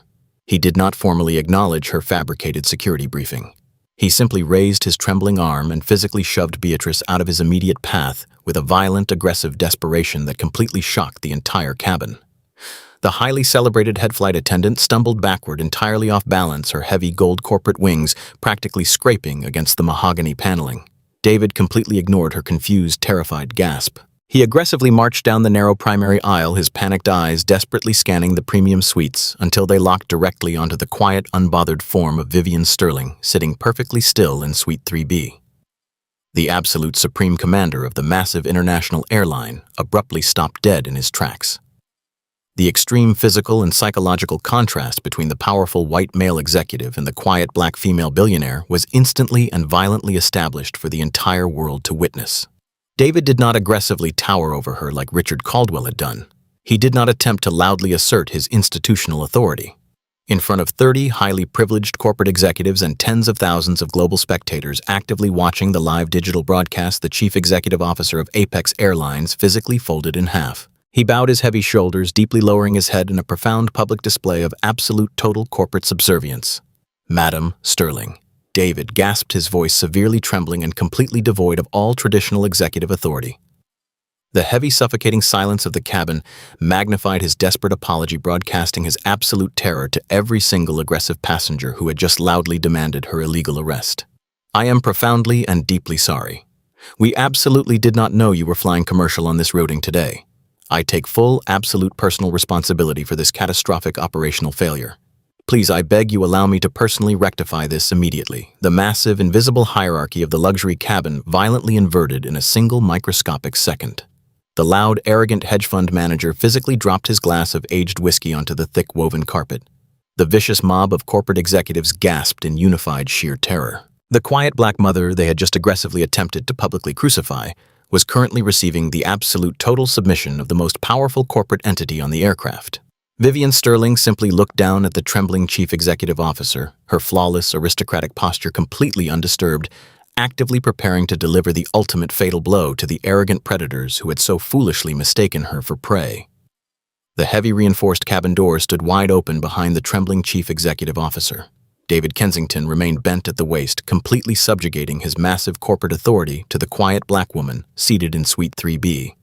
The sudden violent inversion of the institutional power dynamic created a massive psychological vacuum inside the luxury cabin. The collective gasp from the surrounding corporate executives was entirely audible. 30 highly privileged individuals, who had just spent the last 12 minutes aggressively demanding the illegal physical subjugation of a 10-year-old boy, suddenly found themselves trapped in a terrifying state of absolute paralysis. They were elite financial predators completely accustomed to dictating the terms of engagement, but they instantly recognized that they had blindly wandered into the immediate blast radius of a supreme global titan.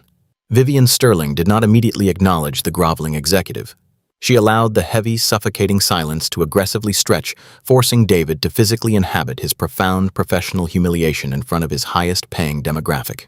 She slowly uncrossed her legs and gently placed her perfectly manicured hands onto her mahogany tray table. Her posture remained flawlessly aristocratic, projecting an impenetrable aura of absolute sovereign dominance. When she finally spoke, her voice was incredibly smooth and completely devoid of any emotional fluctuation. "Stand up, David." Vivian commanded, her tone echoing with the severe clinical detachment of a senior magistrate delivering a final binding verdict. "You are currently the chief executive officer of a massive international commercial airline. Do not physically grovel in the primary aisle of your own flagship aircraft. It is highly unprofessional, and it heavily damages the premier brand equity that my investment portfolio just spent billions of dollars to aggressively acquire." David slowly straightened his posture, but his eyes remained firmly locked onto the woven cabin carpet. He was sweating profusely, completely terrified to make direct eye contact with the supreme billionaire. Beatrice stood just 2 feet away, completely frozen, in a state of absolute cognitive dissonance. Her rigid, bureaucratic mind violently rejected the catastrophic reality unfolding directly in front of her. She desperately tried to process how the plain black woman she had actively racially profiled could possibly command the ultimate obedience of her supreme corporate commander. "Mr. Kensington." Beatrice stammered, her shrill voice cracking into a pathetic whisper. "Why are you apologizing to this economy-class passenger? She and her child are actively refusing to comply with our severe security mandates. They are severe liabilities to our corporate operation." David violently snapped his head toward the veteran flight attendant. The sheer magnitude of his absolute fury was completely staggering. "Shut your mouth right now!" David roared, his aggressive voice completely stripping Beatrice of her remaining manufactured authority. "You have absolutely no idea what you have just done. You are actively speaking to Madame Vivian Sterling. She is the undisputed founder of the global technology empire and the absolute reigning chairman of the Vanguard Horizon Investment Fund. The heavy corporate terminology hung in the highly filtered cabin air like a massive financial guillotine. Richard Caldwell, who had previously been leaning aggressively against the mahogany privacy divider, suddenly lost all physical coordination. The heavy crystal whiskey glass he was holding violently slipped from his thick, sweaty fingers. It crashed aggressively onto the woven carpet, completely shattering into dozens of sharp fragments and spilling premium-aged scotch across the aisle. His heavily intoxicated brain violently sobered up, instantly recognizing the massive global weight of the Vanguard Horizon corporate entity.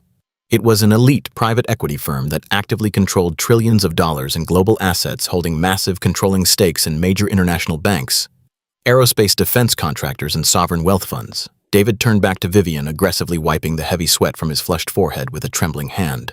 "Madam Sterling, I can assure you that this catastrophic incident is entirely isolated. We pride ourselves on supreme hospitality and absolute passenger security." Vivian offered him a chilling, microscopic smile.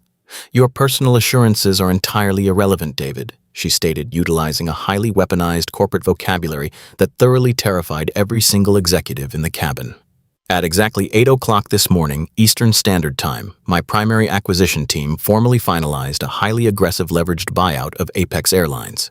We successfully secured 65% of all outstanding voting shares directly from your primary institutional investors. The massive capital transfer was completely verified and heavily encrypted by the Federal Regulatory Commission just 20 minutes before I boarded this aircraft. The absolute catastrophic reality of the situation violently slammed into the luxury cabin. Vivian Sterling was not merely a wealthy VIP passenger holding a premium corporate account. She was the absolute undisputed owner of the entire commercial airline. She legally owned the massive Boeing aircraft they were currently sitting inside. She completely owned the heavy reinforced cabin doors, the plush ergonomic leather seats, and the polished mahogany tray tables. More importantly, she absolutely owned the highly lucrative employment contracts of every single person standing in the primary aisle. Beatrice physically collapsed against the sweet divider, her heavy corporate heels buckling under the massive, crushing weight of her severe professional suicide. She had just spent the last 15 minutes aggressively utilizing racial microaggressions to humiliate a black child and explicitly threatened to call armed federal marshals on his mother. She had proudly weaponized the institutional power of the commercial airline, entirely ignorant of the fact that the quiet woman sitting perfectly still was the absolute sovereign owner of that very institution. Her heavy gold corporate wings suddenly felt like a massive burning brand, actively searing the severe, undeniable reality of her catastrophic failure directly into her chest. Just 3 feet behind the spectacular corporate execution, Julian held his sleek titanium smartphone with perfectly steady hands. The high-definition live broadcast had completely transcended a localized viral incident and mutated into a massive global cultural phenomenon. The digital concurrent viewer counter located at the top left corner of the digital interface aggressively shattered the 50,000 mark and continued to rapidly climb towards 75,000. The digital algorithm had aggressively pushed the raw, unfiltered footage to every major global news outlet and digital publication on the planet. The interactive digital chat stream completely exploded into a blinding vertical blur of absolute public vindication.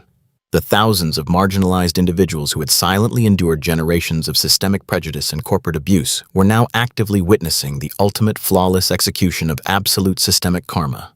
Julian silently read the rapidly scrolling text, completely captivated by the massive sheer power of the collective digital voice.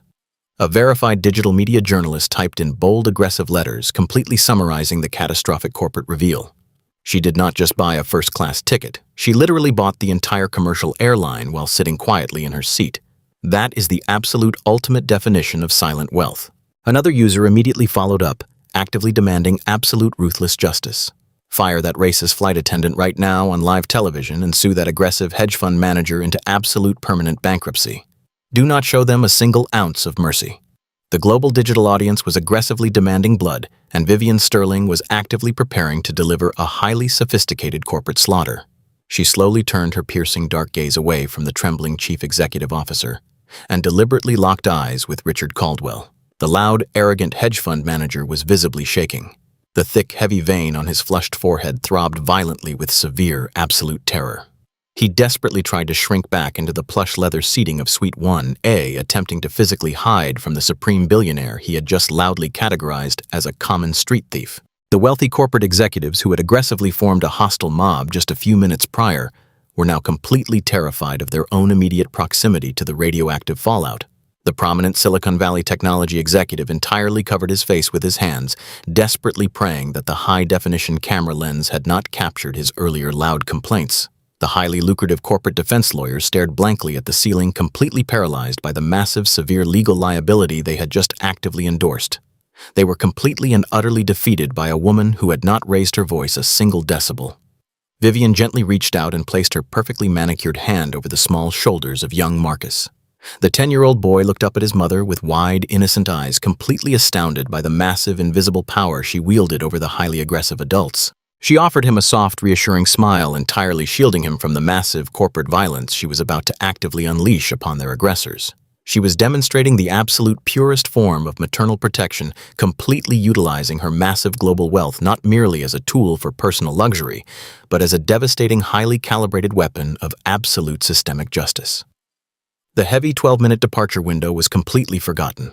The strict federal air traffic control protocols were entirely irrelevant. In this specific luxury cabin on this exact flagship aircraft, Vivian Sterling was the absolute supreme governing authority. She had patiently allowed the loud, arrogant villains to completely expose their deeply prejudiced worldviews. She had deliberately allowed them to aggressively build a massive, inescapable legal and financial trap with their own highly toxic hands. Now the heavy titanium jaws of that trap were firmly locked into place. The spectacular dramatic reveal was officially concluded, and the absolute devastating reality of karma was about to be heavily served. Vivian Sterling slowly turned her attention fully toward the two individuals who had dared to threaten her child, absolutely prepared to aggressively dismantle their entire professional and financial existence with cold, flawless corporate precision. David Kensington remained completely subservient, his expensive charcoal suit hanging heavily on his trembling frame. Madam Chairman, he formally addressed her, actively utilizing her supreme corporate title for the entire global audience to clearly hear. I am entirely at your immediate disposal. Give me the absolute direct order, and I will personally contact Terminal Security to have these aggressive individuals permanently removed from your private property. I will completely ground this flagship aircraft for as long as you deem necessary. We will absolutely not push back from this departure gate until you are completely and thoroughly satisfied with the immediate administrative resolution. The supreme transition of absolute power was completely seamless and entirely devastating. Beatrice began to loudly hyperventilate, her heavily mascaraed eyes leaking dark tears of severe public humiliation. She desperately reached out her trembling hands toward the chief executive officer, silently begging for corporate mercy, but David completely ignored her. He stood at absolute rigid attention, waiting exclusively for the supreme command of the black billionaire mother. Vivian looked directly into the camera lens held by Julian, offering a microscopic nod of absolute sovereign acknowledgement to the 75,000 global viewers currently watching the live stream. The digital world held its collective breath, completely mesmerized by the quiet, terrifying power of a woman who had just effortlessly bought a multi-billion-dollar international aerospace conglomerate simply to flawlessly protect the profound dignity of her young son. The absolute ultimate corporate retribution was actively commencing, and the loud, toxic villains were entirely out of time.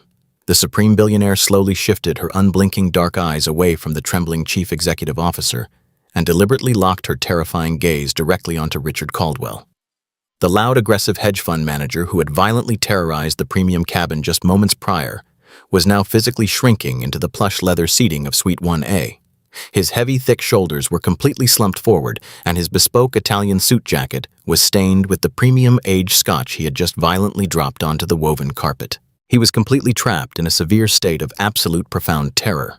His heavily intoxicated brain was rapidly misfiring, desperately attempting to comprehend the catastrophic magnitude of the massive institutional power currently sitting just 2 rows behind him. He had proudly and loudly weaponized his massive financial portfolio against a quiet black mother, firmly believing his corporate wealth granted him absolute supreme immunity. He was now brutally discovering that his fragile financial ecosystem was entirely owned and actively controlled by the very woman he had just attempted to permanently destroy. Vivian Sterling did not immediately speak to him. She actively allowed the heavy, crushing silence to violently suffocate his remaining false bravado. She gracefully uncrossed her legs and gently rested her perfectly manicured hands on her lap, projecting an impenetrable aura of absolute sovereign dominance. When she finally addressed the aggressive hedge fund manager, her voice was a flawless instrument of absolute corporate execution. It was incredibly smooth, meticulously modulated, and completely devoid of any human empathy. Mr. Caldwell. Vivian began, her tone echoing with the severe clinical detachment of a senior corporate liquidator preparing to completely dismantle a bankrupt firm. You loudly and aggressively disrupted this flagship commercial aircraft to declare that a highly customized $85,000 platinum timepiece was stolen from your tray table. You explicitly accused my 10-year-old son of grand larceny and aggressively demanded an illegal physical search of his personal property. Richard opened his mouth to speak, but absolutely no sound materialized. His throat was completely dry and his flushed face had drained into a sickly pale white hue. He desperately shook his head side to side, silently pleading for a fraction of corporate mercy, but Vivian offered him absolutely none. She turned her head slightly and addressed the chief executive officer of the airline, who was still standing at absolute rigid attention in the primary aisle. David. Vivian commanded, her voice slicing cleanly through the filtered cabin air. I want you to physically walk over to Suite 1A. I want you to get down on your hands and knees and thoroughly inspect the narrow physical space located directly underneath the premium leather seating structure. David Kensington, the supreme commander of a multi-billion-dollar international aerospace conglomerate, did not hesitate for a single microscopic second. He immediately marched over to the suite occupied by the terrified hedge fund manager. The highly visible corporate titan physically dropped to his knees onto the woven cabin carpet, completely ignoring his expensive tailored suit. He aggressively reached his hands deep into the dark, narrow crevice located directly beneath Richard's plush, ergonomic seat. The surrounding corporate executives watched in breathless, absolute shock as the chief executive officer blindly searched the premium suite. Less than 10 seconds later, David pulled his arm back into the primary aisle. Resting heavily in the palm of his trembling hand was the massive diamond-encrusted platinum Rolex. The heavy luxury timepiece had absolutely not been stolen. It had simply been clumsily knocked off the polished mahogany tray table by a highly intoxicated, arrogant man and had fallen entirely out of sight. The physical revelation of the watch was a massive, catastrophic blow to Richard's entirely fabricated narrative. The absolute definitive proof of his severe racial profiling and his highly aggressive defamation was now resting squarely in the hands of the airline chief executive officer. David stood up and silently presented the heavy platinum asset to Vivian, actively treating the expensive jewelry like highly contaminated criminal evidence. Vivian did not even look at the shiny diamond-encrusted watch. She kept her piercing dark eyes firmly locked onto Richard's heavily sweating face. It appears that your highly valuable corporate asset was never actually missing, Mr. Caldwell. Vivian stated, her voice dropping into a register of pure, absolute corporate menace. It was simply the unfortunate victim of your severe public intoxication and your complete lack of basic physical coordination. You actively weaponized your own pathetic clumsiness to severely traumatize a black child. You firmly believed that your loud, aggressive volume and your customized, tailored suit would completely shield you from the severe legal consequences of your deeply prejudiced actions. But you are actively playing a high-stakes financial game at a table where you do not even possess the required minimum capital to sit down. Richard physically trembled, his heavy chest heaving with rapid, anxious breaths. He desperately wiped the heavy sweat from his forehead with a shaking hand. Madam Sterling. Richard stammered, his voice cracking into a pathetic, highly undignified whimper. I was completely out of line. I had too much to drink in the premium departure lounge. I am deeply and profoundly sorry for the severe misunderstanding. I will absolutely write a massive public apology, and I will personally compensate your family for the severe emotional distress. Please do not escalate this highly unfortunate incident. The supreme billionaire offered him a chilling, microscopic smile that absolutely did not reach her dark, observant eyes. Your personal apologies are entirely worthless to me, Mr. Caldwell, Vivian replied, utilizing a highly weaponized corporate vocabulary that thoroughly terrified every single wealthy executive in the cabin. I absolutely do not want your pathetic financial compensation. I want your entire corporate existence. You are currently the primary managing partner of Caldwell Capital Partners. Your flagship hedge fund actively manages over $3 billion in highly leveraged liquid assets. However, you are aggressively hiding a massive, catastrophic liquidity crisis from your primary institutional investors. Your toxic asset-to-debt ratio is completely unsustainable, and you are currently facing massive, severe margin calls across your entire domestic commercial real estate portfolio. The absolute color completely vanished from Richard's face. The heavy, thick vein on his forehead throbbed violently as his deeply guarded corporate secrets were loudly and flawlessly articulated in front of 30 highly prominent industry peers and an actively recording digital global audience. Vivian was executing a highly sophisticated financial dissection utilizing her massive global intelligence network to completely strip away his manufactured illusion of absolute supreme wealth. For the past 3 weeks, your senior mezzanine financing team has been actively begging my primary investment portfolio for a massive $200 million emergency capital injection. Vivian continued, her voice delivering each massive financial statistic, like a heavy titanium hammer striking an unyielding steel anvil. You desperately need that exact specific corporate lifeline to completely avoid a mandatory Chapter 11 bankruptcy filing before the end of this current fiscal quarter. You have personally guaranteed those highly toxic commercial loans with your own private domestic real estate assets and your primary offshore trust accounts. Richard physically collapsed against the mahogany privacy divider, his heavy corporate heels buckling under the massive crushing weight of his severe absolute financial ruin. He was actively watching his entire professional legacy and his massive personal fortune violently burn to the ground in real time. He opened his mouth, desperately trying to form a coherent defense, but his severely panicked brain completely failed to process the massive catastrophic destruction raining down upon him. Let me be absolutely perfectly clear. Vivian formally declared, her aristocratic posture radiating an impenetrable aura of absolute sovereign power. I am officially and permanently rejecting your highly desperate term sheet right here on this commercial aircraft. You will absolutely not receive a single microscopic fraction of a cent from Vanguard Horizon or any of its global subsidiaries. Furthermore, because you have actively demonstrated severe public intoxication, explicit racial profiling, and highly aggressive defamatory behavior, I have an absolute strict fiduciary duty to protect the integrity of the broader financial markets. Before this flagship aircraft safely lands in Tokyo, my senior legal team will formally notify the Federal Securities and Exchange Commission regarding your highly erratic public behavior and your severe institutional instability. The catastrophic corporate execution was entirely flawless and completely absolute. Vivian had absolutely not raised her voice a single decibel to achieve total maximum destruction. She was systematically dismantling his entire fragile ego and his highly leveraged wealth with cold, clinical precision. I will personally contact your 3 largest institutional investors and provide them with the high-definition digital broadcast of your severe public meltdown. Vivian promised, her dark eyes burning with absolute undeniable systemic justice. They will immediately violently pull their primary operating capital from your failing hedge fund by Monday morning. You will be completely forced into an aggressive total asset liquidation. You will personally lose your massive custom-tailored suits, your diamond-encrusted timepieces, and every single premium luxury property you currently falsely claim to own. Richard Caldwell began to loudly hyperventilate, his heavily mascaraed eyes leaking dark tears of severe public humiliation. He violently threw his heavy body forward, dropping completely to his knees in the narrow primary aisle. He aggressively clasped his thick, sweaty hands together directly in front of his chest, silently begging for corporate mercy from the quiet black woman he had just aggressively attempted to permanently destroy. "Madam Chairman, please," Richard sobbed loudly, his aggressive, toxic masculinity entirely shattered into a million pathetic pieces. "I have a family. I have massive private school tuition payments. I will lose absolutely everything. I am begging you on my hands and knees. Please do not kill my company. I will do absolutely anything you want." Vivian Sterling looked down at the weeping, broken man kneeling pathetically on the woven cabin carpet. The severe physical and psychological contrast was completely staggering. The loud, arrogant hedge fund manager who had violently demanded the illegal strip search of a highly vulnerable minor was now physically crawling on the floor, actively begging for his absolute financial survival. Vivian gently adjusted the soft cuff of her black cashmere sweater, completely unbothered by his loud, dramatic, emotional breakdown. You should have carefully considered the massive, catastrophic consequences of your highly toxic actions before you proudly and aggressively weaponized your false institutional power against my completely innocent child.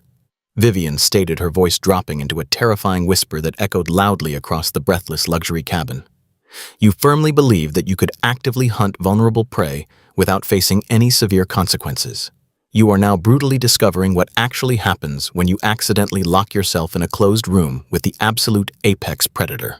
She slowly turned her elegant head away from the sobbing, ruined executive, completely dismissing his pathetic existence with profound aristocratic disgust. Vivian called out, completely ignoring the loud, weeping man on the floor. "Have terminal security immediately enter this aircraft and physically drag this completely bankrupt individual off my private property. He is officially a severe corporate liability, and I absolutely refuse to share my premium oxygen with him for another single microscopic second." The heavy 12-minute countdown was entirely over. The absolute devastating reality of karma had been heavily served, and Richard Caldwell was formally, permanently, and spectacularly destroyed.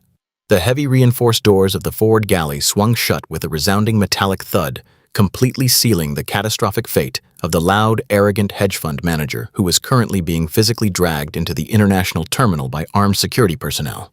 The severe physical removal of Richard Caldwell violently vacuumed the remaining toxic bravado straight out of the first-class cabin. The highly privileged corporate executives who had aggressively demanded the illegal subjugation of a black child just minutes ago were now completely paralyzed in their premium leather seats. They actively held their collective breath, entirely terrified to make a single sound. The luxury ecosystem had been flawlessly, violently purged of its loudest predator, but the absolute supreme corporate execution was not yet complete. Vivian Sterling slowly rotated her elegant neck and locked her terrifying dark eyes directly onto Beatrice. The veteran head flight attendant was now standing completely alone in the center of the narrow primary aisle.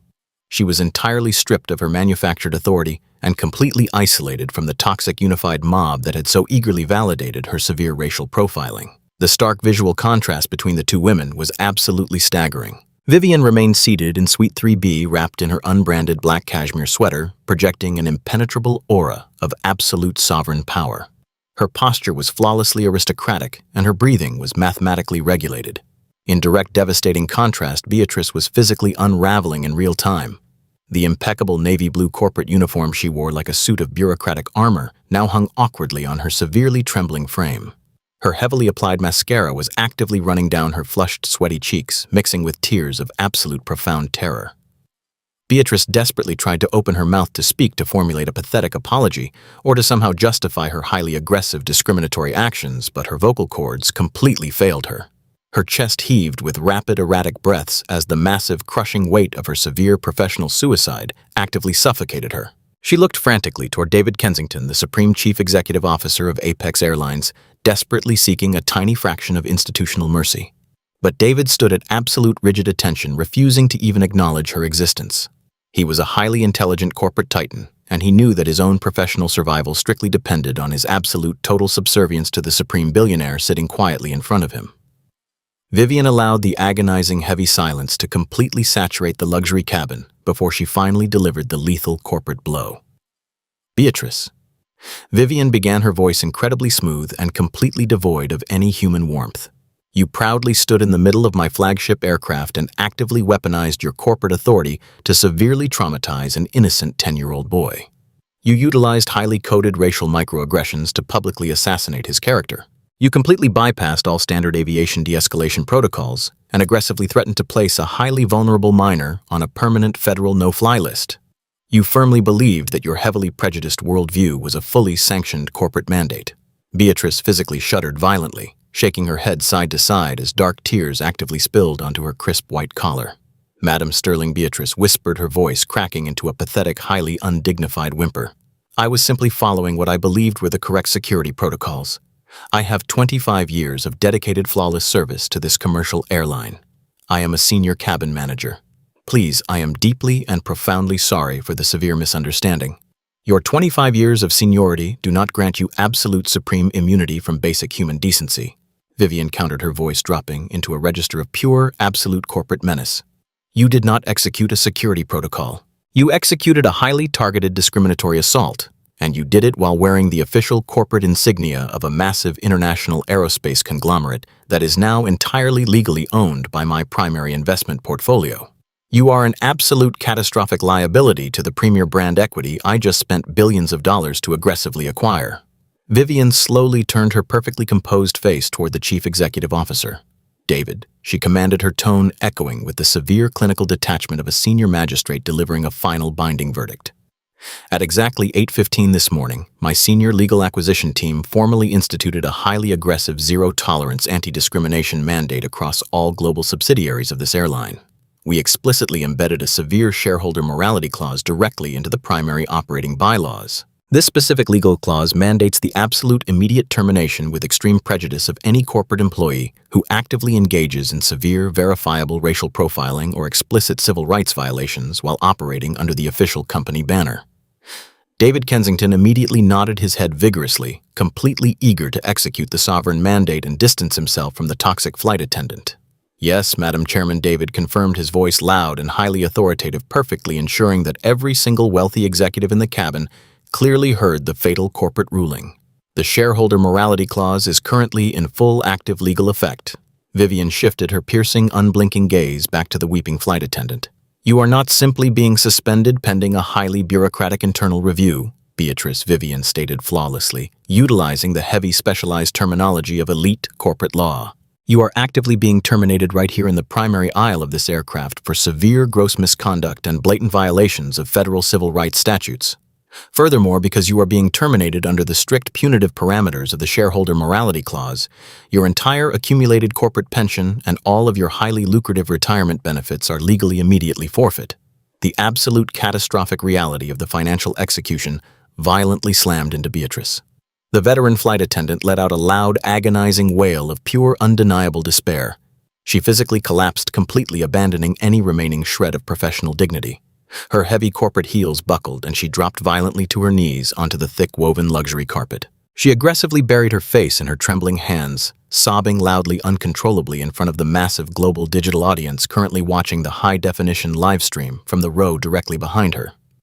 "No, please! I am begging you!" Beatrice shrieked, her voice completely shattered by massive, overwhelming panic. "I am 3 years away from my full corporate retirement. I have a massive mortgage.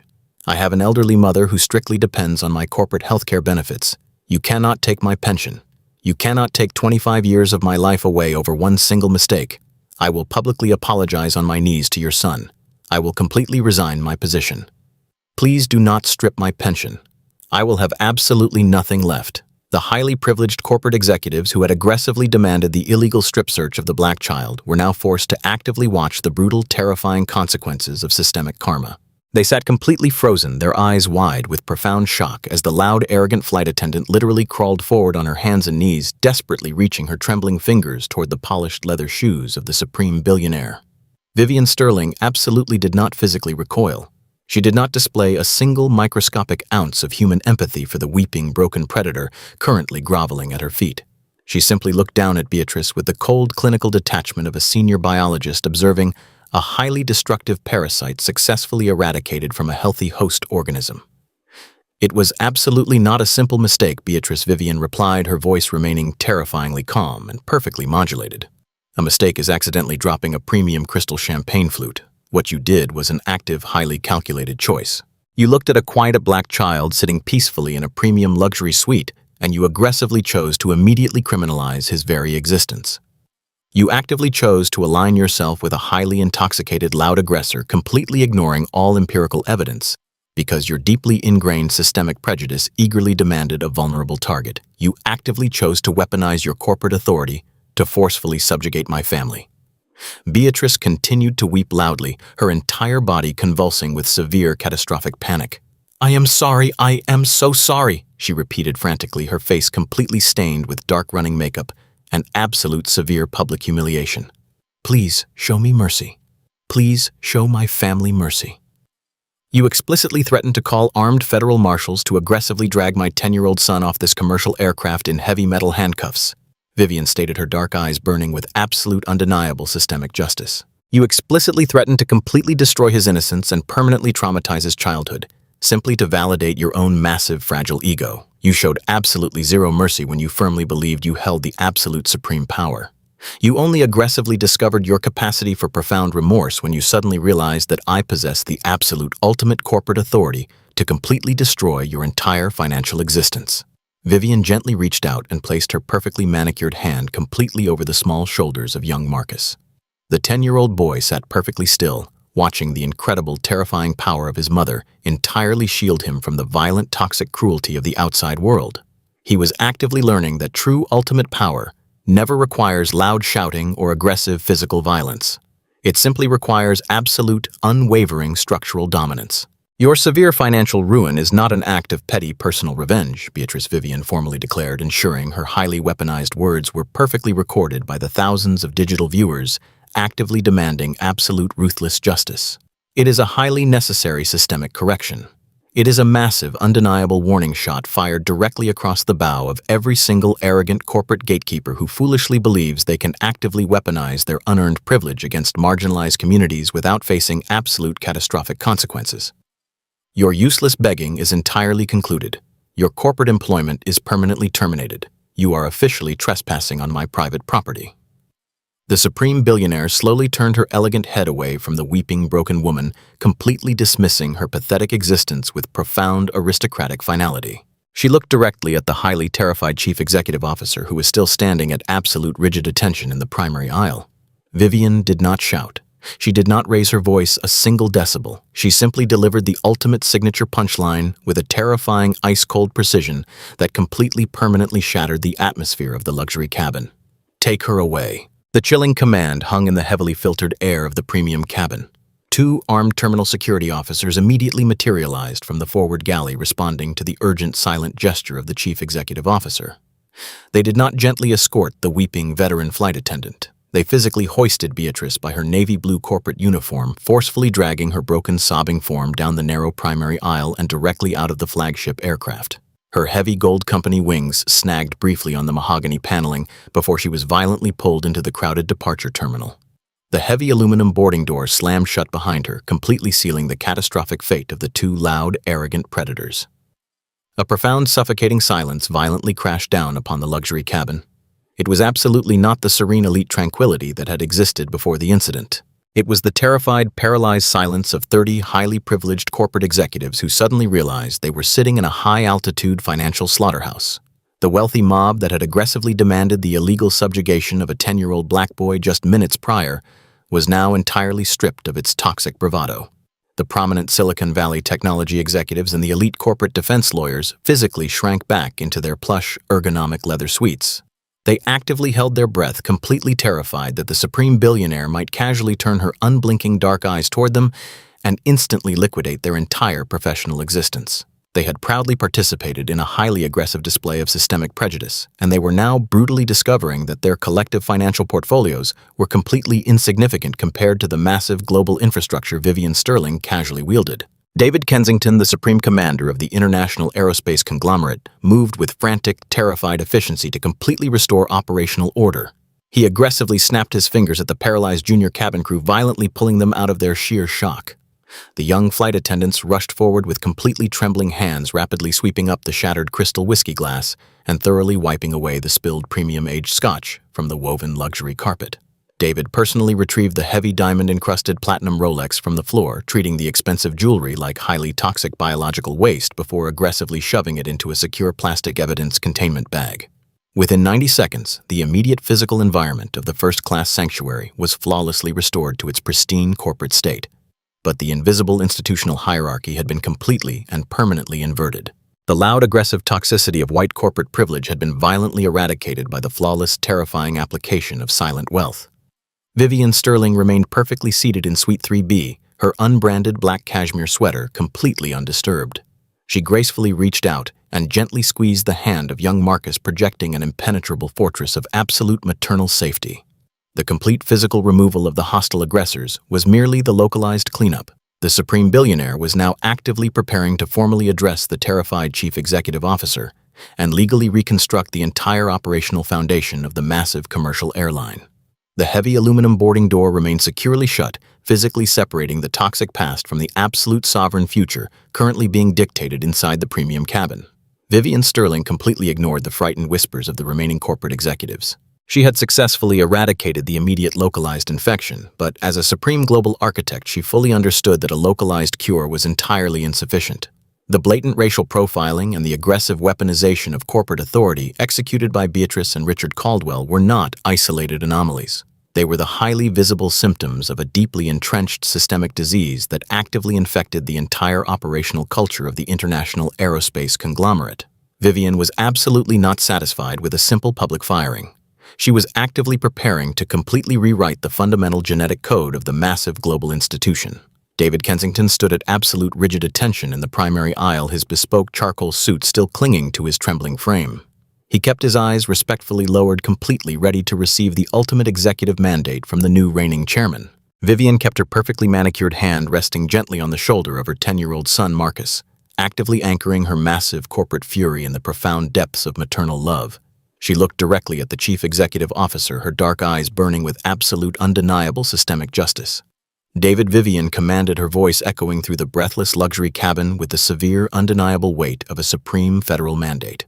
The immediate termination of that highly toxic employee is merely the absolute baseline of our new operational reality. Effective immediately, you will formally institute a massive, comprehensive restructuring of the entire human resources infrastructure across all global subsidiaries of Apex Airlines. You will actively draft and permanently implement a severe zero-tolerance anti-bias protocol that applies strictly and equally to every single one of our 40,000 international employees. This is absolutely not a simple digital training module to be passively clicked through during annual onboarding. It is a permanent binding operational covenant. Any employee who actively demonstrates verifiable discriminatory behavior, racial profiling, or the malicious weaponization of corporate authority will face immediate absolute termination without severance and without the protective shielding of their corporate unions. David nodded vigorously, actively absorbing the massive operational overhaul. Yes, Madam Chairman, he confirmed, his voice completely subservient to her absolute authority. I will personally oversee the immediate drafting of the new global compliance protocols before this aircraft lands in Tokyo. Vivian did not stop there. The complete eradication of toxic personnel was simply the defensive strategy.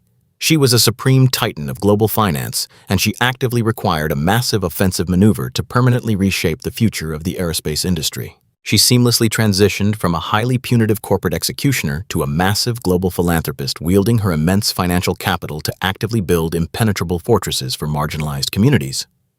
Furthermore, David Vivian continued utilizing massive corporate numbers that completely shattered the fragile egos of the wealthy passengers listening in terrified silence. You will immediately reallocate exactly $50 million from this current fiscal quarter's primary operating budget. You will entirely divert those massive liquid funds away from standard executive bonus pools and aggressive stock buyback programs. Instead, you will utilize that massive capital injection to formally establish and fully endow the Vanguard Horizon Aviation Leadership Academy.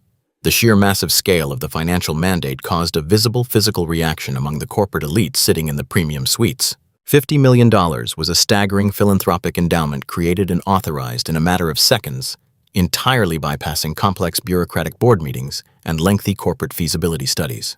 Vivian was actively proving that true ultimate power does not simply punish the wicked, but completely reconstructs the global board to actively empower the vulnerable. This new elite corporate academy will be explicitly and exclusively designed for underprivileged youth of color, Vivian dictated, her voice rising with absolute undeniable visionary power. For generations, the highly lucrative fields of commercial aviation, aerospace engineering, and executive airline management have been aggressively guarded by a deeply entrenched system of white corporate privilege and highly restrictive financial barriers. We are actively detonating those systemic barriers today. The $50 million endowment will completely cover full academic scholarships, advanced flight simulation training, and direct executive mentorship programs for thousands of brilliant marginalized children who have been actively told by society that they absolutely do not belong in the sky. Vivian gently squeezed the shoulder of young Marcus. The 10-year-old boy sat incredibly tall in his premium leather seat, his chest swelling with profound, absolute pride. He was no longer the frightened target of an aggressive, highly prejudiced flight attendant. He was the direct living inspiration for a massive global philanthropic movement. We will actively recruit from the most heavily underfunded urban school districts across the country, Vivian declared, her flawless aristocratic posture projecting an impenetrable aura of absolute systemic change. We will physically build state-of-the-art training facilities, and we will actively hire the most elite aviation instructors in the world to cultivate their raw, undeniable potential. We will completely guarantee highly lucrative corporate employment contracts within this commercial airline for every single student who successfully graduates from the academy. We are absolutely not just handing out charity, David. We are actively engineering the next generation of supreme aerospace leadership, and we are actively ensuring that no child of color will ever again be falsely criminalized or aggressively humiliated by the very institutions that are supposed to safely transport them. The highly privileged corporate defense lawyers and the prominent Silicon Valley technology executives sitting in the first-class cabin were completely overwhelmed by the sheer massive magnitude of her absolute corporate dominance. They had proudly participated in a highly toxic system that actively sought to crush a single black child simply for existing in a luxury space. Now they were forced to actively witness that very same child become the foundational cornerstone of a $50 million global empire designed specifically to permanently replace them. The stark, terrifying contrast between the loud, pathetic destruction of Richard Caldwell and the quiet, supreme creation authored by Vivian Sterling was absolutely undeniable. The localized petty fight was completely over. The massive systemic war had been decisively won, and the supreme billionaire had flawlessly permanently changed the world without ever raising her voice. David Kensington bowed his heavy shoulders, entirely completely accepting the massive $50 million executive mandate. "It will be an absolute profound honor to execute your visionary directives," Madam Chairman David stated, his voice entirely devoid of his previous corporate arrogance, completely replaced by absolute, genuine awe. The massive global digital audience actively watching the livestream erupted in a completely unprecedented wave of absolute public vindication, aggressively validating the ultimate flawless execution of systemic karma. The heavy reinforced doors of the forward galley remained firmly closed, completely insulating the premium luxury cabin from the chaotic digital and financial executions actively taking place in the terminal. David Kensington bowed deeply one final time before retreating to the flight deck to immediately implement the massive $50 million executive mandate. The highly privileged corporate executives occupying the surrounding passenger suites remained frozen in absolute terrified silence, completely unwilling to disrupt the profound sovereign peace that had violently replaced their toxic mob mentality. Vivian Sterling slowly turned her elegant body away from the primary aisle and directed her complete, undivided attention to the young black boy sitting quietly beside her in Suite 3B. She gently reached out and cupped his small face in her perfectly manicured hands. Her dark, piercing eyes, which had just flawlessly completely dismantled a multi-billion-dollar hedge fund and violently eradicated a highly prejudiced corporate gatekeeper, now softened into a profound pool of absolute, boundless maternal warmth. The extreme psychological contrast between her terrifying corporate ruthlessness and her fierce, gentle maternal love was absolutely staggering. Marcus looked up at his powerful mother, his wide, innocent eyes shining with profound, absolute pride and a deep foundational understanding of his own inherent worth. Vivian gently smoothed the soft cotton fabric of his gray hooded sweatshirt, actively wiping away the residual toxic energy left behind by the loud, arrogant predators. "You must always remember exactly what you witnessed here today," Marcus Vivian whispered, her incredibly smooth voice providing an impenetrable fortress of absolute psychological safety. "The world will continuously attempt to loudly dictate your value based entirely on their deeply flawed, prejudiced assumptions. They will aggressively demand that you scream and loudly justify your rightful existence in their highly exclusive spaces. They firmly believe that loud, aggressive volume is the ultimate indicator of supreme institutional power. But true absolute wealth and undeniable sovereign authority completely thrive in the absolute quiet. You never have to violently lower yourself to actively participate in their chaotic emotional dysfunction. You simply hold your ground, maintain your flawless dignity, and allow their massive, fragile egos to completely destroy themselves." Marcus nodded slowly, his small chest swelling with massive, undeniable confidence. He actively absorbed the profound, high-level strategic wisdom, realizing that his quiet, unbothered existence was not a symbol of vulnerability, but an absolute weapon of supreme psychological dominance. Vivian leaned back into the plush, ergonomic leather seating of her premium suite, actively preparing for the highly delayed transcontinental departure. She looked out the reinforced acrylic window, completely unbothered by the massive corporate slaughter she had just flawlessly engineered. She gently squeezed her son's hand one final time, delivering the ultimate absolute thematic truth that would permanently govern his entire life. "Genuine human respect does not cost a single microscopic cent," Vivian stated flawlessly. "But the ultimate systemic price of loud, blind arrogance is absolutely, completely devastating." This profound foundational lesson successfully concluded their highly dramatic luxury aviation journey forever. The chaotic environment of the premium luxury cabin slowly fades into a complete, soft digital black. The ambient hum of the massive commercial aircraft engines dissolves entirely into absolute total silence. The camera lens shifts focus completely, leaving behind the terrified corporate executives and the catastrophic financial ruins of the loud, arrogant predators. The frame now rests exclusively on the flawless, aristocratic face of Vivian Sterling. She looks directly into the digital lens, completely shattering the invisible fourth wall that separates the cinematic corporate execution from your immediate physical reality. Her piercing dark eyes no longer radiate cold, lethal corporate deterrence. They completely soften into a profound well of absolute empathy and deep generational sisterhood. She sees you. Have you ever been violently forced to swallow your heavy pride simply to protect your innocent child from a highly hostile world that aggressively judges them first and asks questions later? Have you ever stood completely frozen in a luxury retail environment or a sterile corporate boardroom while an arrogant gatekeeper actively weaponized their unearned institutional privilege directly against your family? They constantly expect you to loudly lose your temper. They desperately want you to scream and aggressively validate their deeply flawed systemic prejudice. They foolishly believe that your dignified silence is a clear indicator of absolute weakness or complete submission. But you and I both know the absolute terrifying truth. Your silence is never submission. Your silence is the quiet, highly calculated gathering of a massive, unstoppable storm. You are actively absorbing their toxic, chaotic energy and meticulously converting it into supreme, undeniable power. You are an absolute architect of systemic survival, and your quiet daily sacrifices are actively building an impenetrable fortress for the next generation. You are absolutely not alone in this heavy, exhausting battle. The deep, invisible scars of institutional bias and corporate microaggressions are shared by millions of powerful, quiet queens actively operating in the shadows of this global economy. I want you to actively claim your rightful space right now. Go down into the digital comment section below this video and permanently document your own personal story of quiet courage. Tell the world exactly how you successfully maintained your flawless dignity when an arrogant gatekeeper aggressively attempted to publicly humiliate you. We actively read every single powerful testimony because your lived experience is the absolute foundational bedrock of our shared digital empire. Do not simply click away from this broadcast. Subscribe to this channel right now. You are absolutely not just subscribing to consume highly dramatic entertainment. You are formally joining a massive global movement where our untold stories of profound resilience actively mutate into lasting systemic transformation. Together, we will continue to completely dismantle their fragile corporate egos and actively rewrite the fundamental rules of absolute institutional power. Stand tall, protect your peace, and always remember that true supreme wealth never ever makes a single sound. Thank you for standing incredibly strong with me today, my beautiful sisters, and I will see you next time. The chaotic environment of the premium luxury cabin slowly fades into a complete soft digital black. The ambient hum of his massive commercial aircraft engines dissolves entirely into absolute total silence.